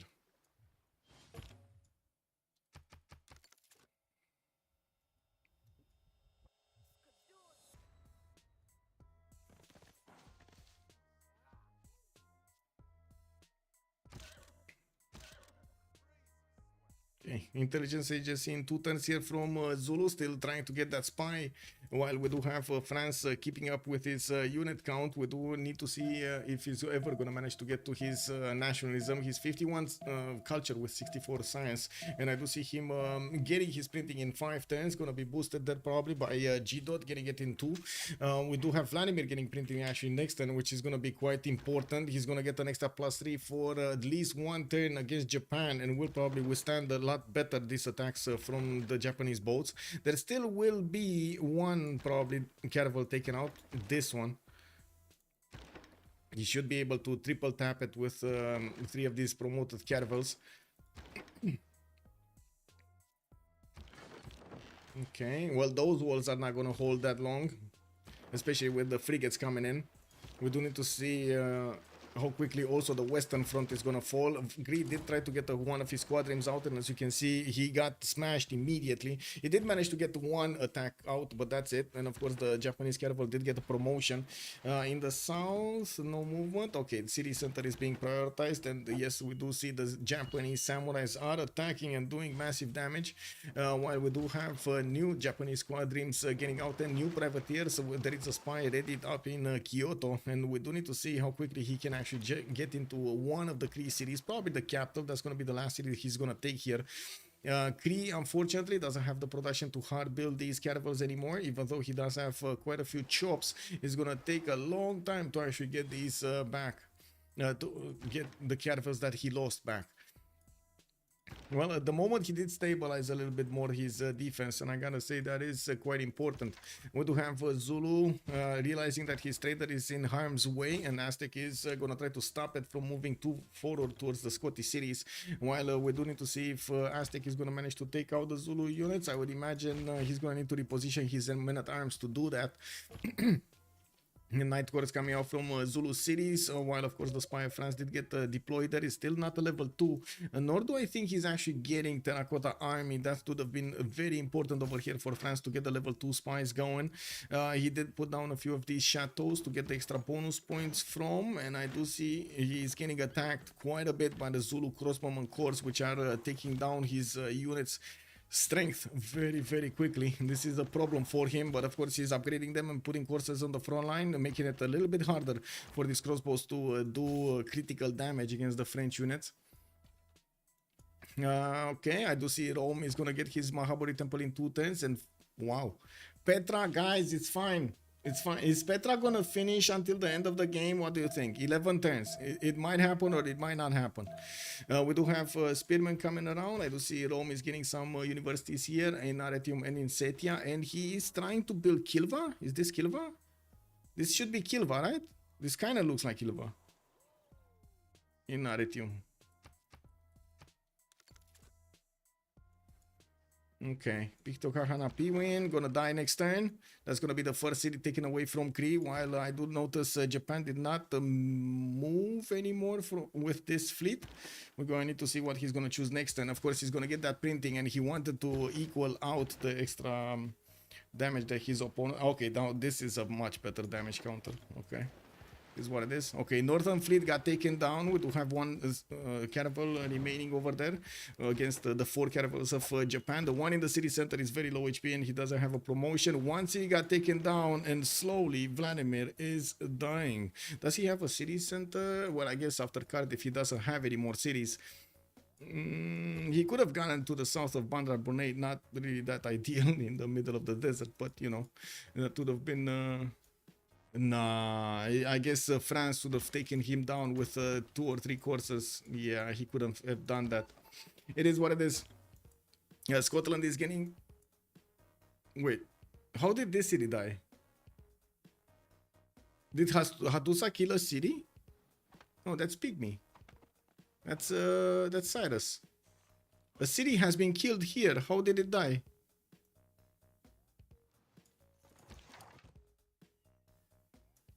Impies are too slow. Yes. GG before Petra and Kilva. It might, yeah. Well, Kilva might actually get built because Isodor is there, and you can see it has another action. I think Kilva is like halfway done already. You can actually see the scaffolding is not appearing in the bottom part anymore. While looks like Petra is also in 6. Oh my god, the computer is trying to test us. We do have walls going up in Aktakakup for 2 turns, and yes, I do see his caravels are coming up in 12 turns. 1 caravel, 12 turns in POS Vavasis. We do have a few new ones that got promoted with the galleys being sent on the west side, getting back into his territory and getting the upgrade points. We do need to see if Persia is going to have any opportunity to get this back after he lost his coastal. It looks like he's trying to get that city back, and he will by the looks of it, unless the free cities are going to decide otherwise. He might actually lose a horse here or 2. He might actually, oh my god, he might actually lose the horse. It was a Scottish city, but I don't know why it's dead. Yeah, I don't know who killed it, because I'm pretty sure it wasn't Hattusa. Hattusa is one of their city-states. So either it was an attack force from France that died, like totally died, or something else, or maybe these one. Oh, these coursers took it. So these coursers just kept on taking things. Oh, okay, they took the city and kept on going. I guess it is what it is. Yeah, we found it. We found it. Did it get flooded and the coursers snuck in? Yeah, it might have been. I mean, it kind of looks like that one. Something must have happened because the coursers shouldn't have had that much strength. Anyway, more caravel attacks. Looks like Japan is managing to break through the defense that Cree put up, and he's gonna delete 3 caravels from the battlefield while he is gonna get to reposition these privateers. Oh my god, is he gonna get this caravel also? Check this out. Shoot it with the frigate. Oh, he dies. But with okay. Oh my god. I mean, I guess he needs to take the chance. Yeah, he needed to take the chance. It is what it is. We do have the privateer moving south, frigate getting more experience points, while I do see Aktakakup is going to require privateers to take it down. We do have 1 caravel over there as well, and of course the privateer getting into range. He might actually try to snatch. Oh, he tried, but it didn't work. It is what it is. He got a gold at least, you know, 27 points is better than nothing. Gdot also getting to wrap around the island of Cree, getting behind the Cree navy that's remaining, and he's going to take out these pre-builds well before they actually can get into bigger boys here. We do have caravel 6 turns for Whiskey. Oh, that's just not enough time. I wish it was, but that's just not enough time. Okay, let's see. We got Rome here. Petra, commercial hub investments, getting his oracle in Aquilea, just wonder building. He's wonder building right now everywhere. Yeah, looks like also France is counter-attacking into these units of Zulu. Of course, the crossbow and core are not that hard to attack with the coursers, but I gotta say Zulu does have night cores coming out, and these will be strong enough to handle the attacks against the coursers or the counter-attacks from the coursers. You can see on the defense, these are 75 defense strength unit, extremely strong. Not enough of them though. France definitely has a lot more units here, and he's keeping them alive as much as possible, retreating, promoting, healing, and putting them back on the front line, doing a cycle over here of healing. Aztec still did not manage to take down the trader of his opponent of Zulu, while he's pushing back a little bit Zulu. He's using his crossbows to get the extra promotion points on the horses, and then killing them off with the men-at-arms. Zulu is dropping the ball against France, and Cree is dying. This is looking rough. Yes, this is looking quite rough. I gotta agree with that. But it was a valiant effort from Cree to try to get this going against Japan, and I gotta say he wasn't that far off from succeeding. If only he had the gold a lot earlier, maybe. We'll see. I'm not convinced that would have changed that much. Those 2 extra turns that Japan did manage to get on his side were critical. Oh, he's getting into the trade routes.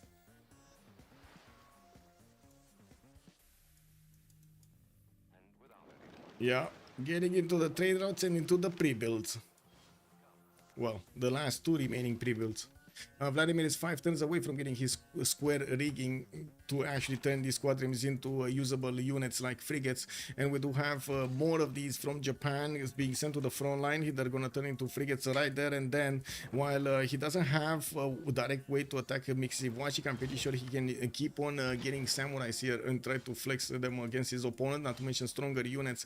Later on he's gonna have access to battleships, which will definitely have the range and the capability of attacking into CivUkraine. We do have France getting a few of these pre-built heavy chariots on the west, while I do notice is 1 turning coursers from the city of Paris, managing to get more than enough units to defend against Zulu, and even pushing back a little bit. Zulu is getting an attack going against Aztecs, and Aztecs men-at-arms are actually in trouble. They can get in and pillage the gold of the mines here, and maybe even get some traders. Again, looks like Aztec was a bit off the mark here to close off the chokes to not give the ability to Zulu to get too far into his lands. But it is what it is. He still managed to survive the first one. I guess he's going to survive the second one. And he did take that chance for a reason. He wanted to get an advantage for something else. I do have to point out, Pigmey did jump up to 151 science and 102 culture. He's in a free inquiry golden age, and he does have quite a strong empire here with 168 points of production. But Flores right now 129 and 99. He's also, sorry, in a free inquiry golden age, and he does have 227 points of production with 143 faith. So all in all, it does look like the economy and the production is right now with Flores, with Rome. But we're going to need to see if he's going to manage to catch up in the science and in the culture screen.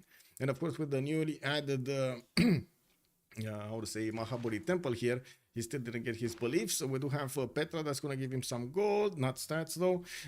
Oracle giving him a lot more points for great people. Kilva Kinzivani did get taken here. University finishing. Campus research projects. We're talking about Galileo Galilei next, not Newton though.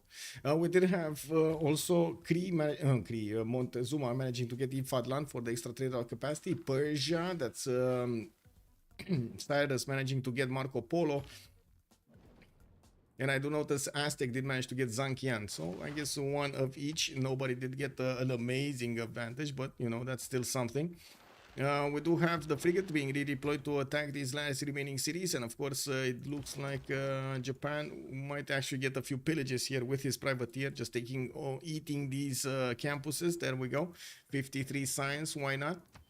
If it's free, right? Why didn't they pick Japan after the Aztec first pick? I don't think they could, because Japan got picked up second. Got picked up from the other side by WSS immediately after. Persia, and I believe those were the picks. What was it? Persia and Cree? Persia and Cree, right? Oh, they could have taken Japan actually. Wait, they could have taken Japan. No, I'm sorry. They could have taken Japan. I don't know why they didn't take Japan. They probably didn't think it's going to be coastal. It's Pangea and Classic Regis. I don't think there's that much of a chance to get coastal here, but it looks like this one map was coastal. Zulu and Scotland, they got Zulu and Scotland on the second one. I don't remember exactly how the picks were, but I guess I can actually take a look. Give me a second. Zulu and Scotland were the next ones, yes. And Montezuma with Japan on the first one. Well, again, they went for land civilizations here to do the damage against their opponents. They were preparing for a totally different map. That's my take on it. He tried so hard and got so far, but in the end, it doesn't really matter. Oh my God, no, don't make me sing that again. Oh my God. Zulu is Cree was a few turns off his timing, and after that, it was just snowballing. Yes, he was just a few turns off. 2 turns, that's it. 2 turns, he was off. Actually, I think even 1 turn he was off, because if he would have managed to upgrade those before, he might have actually withstood Japan, to be honest. In his borders with his heels and so on, he might have actually withstood Japan. It's Pangea. What are the odds that would be naval warfare? Exactly. That's I think what they did. They watched the odds and they said, okay, there is a very slim possibility that this is going to happen, so let's pick this. So, but it turned out to be that one possibility actually happened. Pikachu! Okay, this city is gonna go down well before the ancient walls go up. It looks like Japan is gonna take it down right now, and he's also gonna take out Takakup slowly. He just needs to get more of those units, ranged units, to attack into the city center and secure the kill. And I do notice he's also keeping one of his caravels on the west side, so he doesn't let an escape settler from Cree to go anywhere. France still getting these coursers up, more spies going up, and of course actually counter-attacking into Zulu. On the east side, he has so many units pushing back Zulu. He did manage to take out quite a few crossbows here from the Zulu nation, and those horses that were previous 4 coursers. We do have Aztec also managing to oh my God, no, he's not. He's managing to defend his tiles, but it looks like Zulu has other plans in mind with his night courts. He's going for Rome. Rome trying to get his walls up in 2. He did put up a legion, which is not going to withstand too many attacks. As you can see, only 2 attacks. And of course, he's trying to get more knights out, but not as quickly as you might think. Does he have Grandmaster Chapel? No, he went the Foreign Ministry way, so he doesn't even have the ability to use that faith per turn of 143 to convert it into actual production using units. Xaipong, doing great today as usual. Thank you, sir. I hope you are also doing great. Yay. I mean, it's Saturday evening. We need to be doing great, right? If you're not doing great on a Saturday, what are we gonna do on a Monday, right? Take or pass merchant. Flores is asking that. Let's actually see what merchant it is. Giovanni de Medici. Wait, it's not Persia. It's not Persia. He doesn't have the points. He needs 3.4 more points. Heck. It is what it is. Okay, another city went down, and looks like only 3 cities remaining from Cree, with one that will be easily taken down here. Japan will also have the ability to liberate that city center back to Rome, back to reality, which will give 100 Diplo points. That will make it much more easier for them to go for a Diplo victory. And if they do manage to take out one of their opponents, that Diplo victory way is opened. And I guess it will become a race to see if Persia will have enough strength in his empire and to actually go against Rome and Montezuma to clean up the map before the Diplo victory comes out. I gotta say, Yerevan is actually doing quite a bit of damage here against Persia. That's a very, very big city-state over here. Has a bigger army than Rome. Okay, we got knights on the front line. Looks like Zulu is gonna try to force himself over here in Setia's borders. We do have walls also finishing up in winter, while quite a few of these mines might get pillaged. We do need to see what Alfasomets is gonna plan here. Aztec is trying to close that with a few muskets of his own, and those will be strong enough to attack into the night cores and deal the damage necessary to take them down. Cree is trying to take Brussels.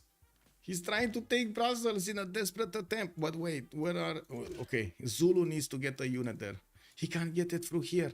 There's a one-tile passageway that Auckland is just not letting him go there. Wait, where is his horse? Oh, he moved it south. I think Brussels is too strong for Cree. Why do I have the impression that Brussels is too strong for Cree? Okay, well, I guess he's counting that his capital is not going to die quickly. And to be honest, he's not that far off the mark here. It doesn't seem like Japan at the moment will keep all of these cities.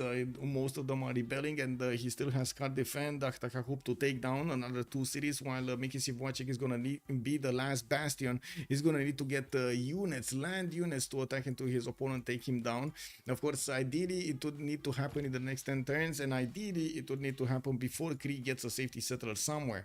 But to be honest, the damage has been done. There's no more economy being generated by Cree, nor is he actually boosting anything.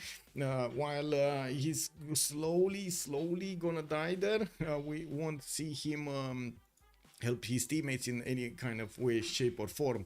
On the other side, we do have Montezuma 120 science, Gdot Japan 124 science, Iflores 140 science. While it does seem like Xlapatax and Alfasomets are actually quite far behind in the stats, they are trying to make up with a lot of units. We do need to see if that is going to be a successful tactic. There is a point in which science definitely matters, but they do need higher strength units or higher technological units to actually help out with this. A level 2 spy from France deployed in Zulu. That's also help him get that +6 intel on his opponent's movements. Zulu did put a spy in, but he still can't match that. That Torres to the northeast of Rome. This Torres, yes. Nobody settled it though. Does he even know about it? Yes, he knows, but it's too far off. It's way too far off. Yeah. One city though. One city. Get fish. Get the 2-5 worked. Oh. Yeah.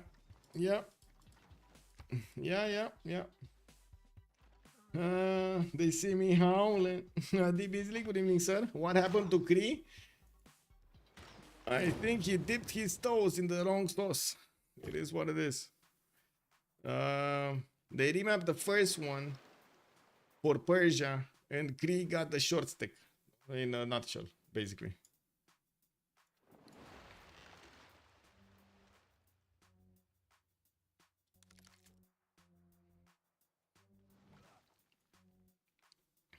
I really wish there was a way of denying island spawns on Pangea. Like, not island spawns altogether, but denying the ability of islands to form like this. Or weird peninsulas, like the one-tile peninsulas. But I guess it's all in the randomizer, no? Is what it is. If it's just the capital left, then Japan should be able to hold loyalty-wise. Yeah, he's holding. Well, in some of this, in the northwestern cities. After Aktaka coup went down, the population went down, the pressure went down, and it looks like, well, even if, well, he is in a gold range, both of them are. We're gonna need to see what happens next. Now, we do have actually samurais coming around. Well, it looks like Japan is gonna take it slow. Would be nice to have some units coming from his lands, but samurais are not gonna cut it here against Cree. He's gonna need to get a stronger unit with a lot of samurais. Wait, he's trying to get muskets, maybe? No, that's Flores, actually. Yeah, he's also going through stirrups. Okay, what happened here? We got Emotep, that's gonna get... he already got, actually. He already did get the Great Library.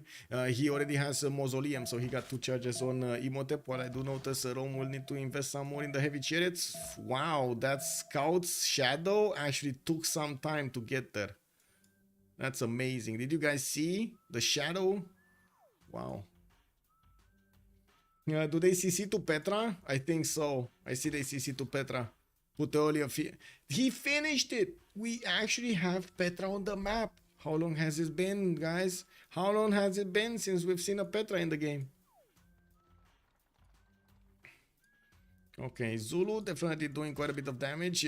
I'm pretty sure Aztec does need these muskets on the front line. He's getting also some of these trebuchets going and finishing up his amphitheaters for the extra culture. Mukmuk is managing to get quite a bit, 173 production. Actually, it looks like Mukmuk Empire is set up for the late game here quite nicely to take out Zulu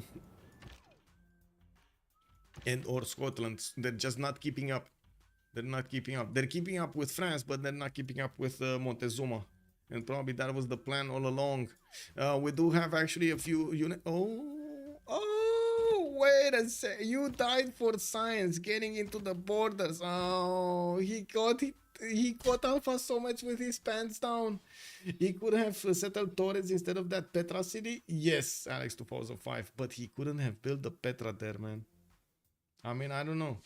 Amazing Petra, you drool over those eels. It's like the best food you've ever seen over there. Or Torres. I don't know. You know, it is what it is. Sometimes you gotta do what you gotta do for the pleasure. And Vladimir calls it victory. GG. We do have Why So Serious managing to get a win against the CivUkraine in the second game out of this best of 3 series. And it looks like I didn't actually crash. Hopefully I'm not gonna crash right now. I did change something and hopefully that's gonna fix it. Anyway, I do have to say that was quite a performance from Japan. We didn't trust his abilities to actually get the win, but he did get the win against Cree, especially after we were watching Vladimir getting boats everywhere. We thought it's over. But no, it was Japan coming back. We did have also Zulu doing his very best against Catherine de Medici, while Catherine did do attacks against 2 of his opponents, Scotland at the beginning, and then he was getting into the borders of the backline of Zulu. Big game. Let's see the post-game chat and see what they did over here. What do they think of what happened? Rome abuser. GG, well GG, played. guys. I think pretty unfair map for us. Really? I thought it was good for you. South Korea with Japan nearby. Yeah, I mean the Cree Yeah. spawn is not good, but like I mean- Persia full free sim. I think Scotland had a good spawn too. Like he had very good campuses and he was on the con split as well. You had the first remap, and that map was also pretty decent for us. I don't know. It That was one for was them even better. also. And like Zulu is in a good position to attack Aztec and France. But if I don't attack France, France just kill Scotland. Mm-hmm. Yeah, that's true. It's Yeah, No- also we no can't win trade. situation.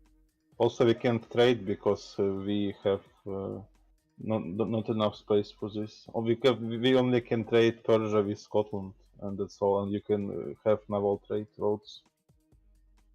Yeah, because this SAS trade route is not something you can protect it. Yeah, that's why Japan's good at Pangaea. You get naval control and not die on land same time, and decent sim. Oh, I just noticed some questions over here in, well, some statements in YouTube. Hello there, guys. Code Time was saying French courses killed Scottish Syria a few turns ago. Thank you so much, by the way. If there is at least one naval city on Pangaea, if there are guaranteed on a very high chance that other nation will, other Civ will also spawn coastal. I see. Also, Cree disrespected Japan by going 2 extra settlers while Japan was all in on 3 cities. That is also true. That is also true. Plus Code Time. And I'm sorry I didn't actually see the chat over here on YouTube. Sorry. Post. But at that moment, what I can see is a corner of the map which contains no loyalty pressure. So I don't know what's behind the Cree scout. He might be naval or he might be coastal, so I need to scout. Oh, I with my see. guys. I see. It's not a situation that would go full all-in audience chamber, like full science rush, you know. Yeah, because when we loaded into the spawn, one observation was your spawn was very good, Japan, because of among other things this wonder that was nice. But we thought maybe you would think that you should go holy site into, you know, do a holy site play on Japan. Yeah. Did Yeah, that I mean, ever occur to you? Yes, you did talk to me about that, and I think I had to have a really good first got the spawn, which was mentioned by him. Exactly, Although but yeah. Sorry. like there is a big reason that I personally don't like Holy Site Japan Pangaea, because the reason you pick the Civ on this map is you want to have naval control. And Right, by going Holy exactly. Site, you're giving your hands up by even Cree settling your coast. He can just fight you, and you might like have a 50-50 chance to die. But So I once don't you think realized you weren't alone on the seas, the holy site thing was kind of a moot point in any case. And besides, everybody knows that Rome is the civ that goes holy sites. I was like, there he goes again. He's doing something weird. Instead of doing commercials like a normal person, he opens holy site. Was that the Rome pick to get a Colosseum race going with Scotland? Yeah, partially. I think it's just a good all-around civ. It's very Yeah, like I pick it for its consistency, is what I would say. Yes. Mm-hmm. How And then once you saw Rome you is had all the consistent? stone, you thought, go ahead, sorry. How is Holy Site Rome anything consistent? No, Rome itself. Not you don't draft Rome to go fully sites. I just thought I might had start. the spawn for 2 holy site discount harbor. And you had your Like stone how? circles. I mean, I personally don't see it like you don't have. Shingeti. Yeah, And I mean, Jingretti, yes, exactly. That was big. I see. He didn't even have Holy like Harbor Tile in camp. And they're telling me Holy Site Harbor discount. I was kind of curious. Well, he had the lake tile. Yeah, so I have my 2 expands did the harbors. One city does Holy Plaza, the other city does Holy Entertainment. I mean, that's just obvious. Yeah, it's Wouldn't be obvious to me, but it was an awesome play. And your religion choice, you were very. I thought it was interesting. You did Mohabadi, and then you used the apostles not to evangelize your faith, but to spread the religion and get free stats. Go ahead. It rolled the +2 spreads. Mm-hmm. So at a minimum, I can get 2 spreads and then still evangelize. But Japan cities were very high pop. I figured I would just keep using the charges. Mm-hmm. Yeah. The stewardship helped me a lot as well, actually. Like campus and doesn't- commercial. Doesn't Doesn't benefit work. you. Oh wait, doesn't it work? No, No, I was no, confused no. about this also, but yeah, it doesn't work. It's a founder belief, so it doesn't work. You're not Congo. You're giving me stats when you finish your campuses. Yeah. Oh, really? So if I finish a campus, that gives you +2 gold and +2 science? I didn't know that. Yeah. Plus 2 cents. Yeah. 2 cents for the campus, 2 cents or 2 gold for the commercial. Muck. So one of the concerns, you did have actually really good stats despite being in a dark age. I really like your district cluster that you made there. That's pretty awesome. Did you use the builders to finish the districts as Adam has instructed? No. It's a waste of a builder charge. I don't know about that. I think you. Dude, like if you do a Magnus drop, it's way more production than saving. Because like I think it's only worth it if you're like doing late districts. But like early districts are only like 40 production, and like a third of like the 40 production is like I don't know, like 13 production saved. Like a shop is like a lot more. It's like 20 or something. Mm-hmm. Adam, it's beyond my capacity to explain basic math. I see. Maybe it needs to be a written explanation because fine, the verbal guys. is not working. It's fine. Scientists have the same problem. The other thing that I was a little concerning about the way, I mean, you won the game, but you weren't. Just to make it clear, I'm making a reference that the scientists just found out recently that our equations don't work anymore, and because at base scale, they just are not matching the reality. Yeah, Yeah, so like my first city I wanted to rush Edamananke, my second city I wanted to go on the Lux on the left. And like I went for a commercial opener, so naturally I would have less tempo than the guys that opened encampment and campus. So I didn't want to settle like close to Scotland and Zulu early while I'm opening commercials because it's easy targets for them. Yeah, we did have some concerns about commercials in the face of Zulu and that's Scotland. Yeah, and that's why I settled that's why I didn't push so aggressively for the Luxes. I see. But yeah, really well played all around. Thank you for the show, guys. Yeah. Thank you for the cast. GG, well played. All right. Have a good evening. See you guys later. See you. Good night. Bye. Bye. Take care. Okay, Deep Beasley, you might be up to something. You might be up to something. We got quite a lobby over here, but it's not right now. I don't know when it's gonna come in, so I guess we're gonna need to spend some time to see what's going on. If this lobby gets quicker, like in the next 20 minutes, I'm gonna start up the stream again and we're gonna have a game. The thing is, Deep Beasley, I'm still doing quite a bit of test on my computer, and even right now on the right side I have like event viewer with other stuff going on to try to test out exactly what the performance is and try to stabilize the system. And if I don't actually, my main fear is that I'm gonna need to reinstall everything, so I don't really want to spend the next 6 hours reinstalling stuff. Hopefully the fixes that I did are actually going to fix the problem. We didn't actually I would say drop, which is better, but it is definitely how to say if you play, I promise give subscription. You're acting like I don't want to. I want to play the Beasley. I want to play. Okay, so there are four right now in the teamers. If they do get going, and look, I'm gonna actually just sit here. I'm gonna sit in staging, and I'm gonna say that I'm here to play, right? Okay. If we do get the game going in the next 20 to 30 minutes, I'm game. It's all good.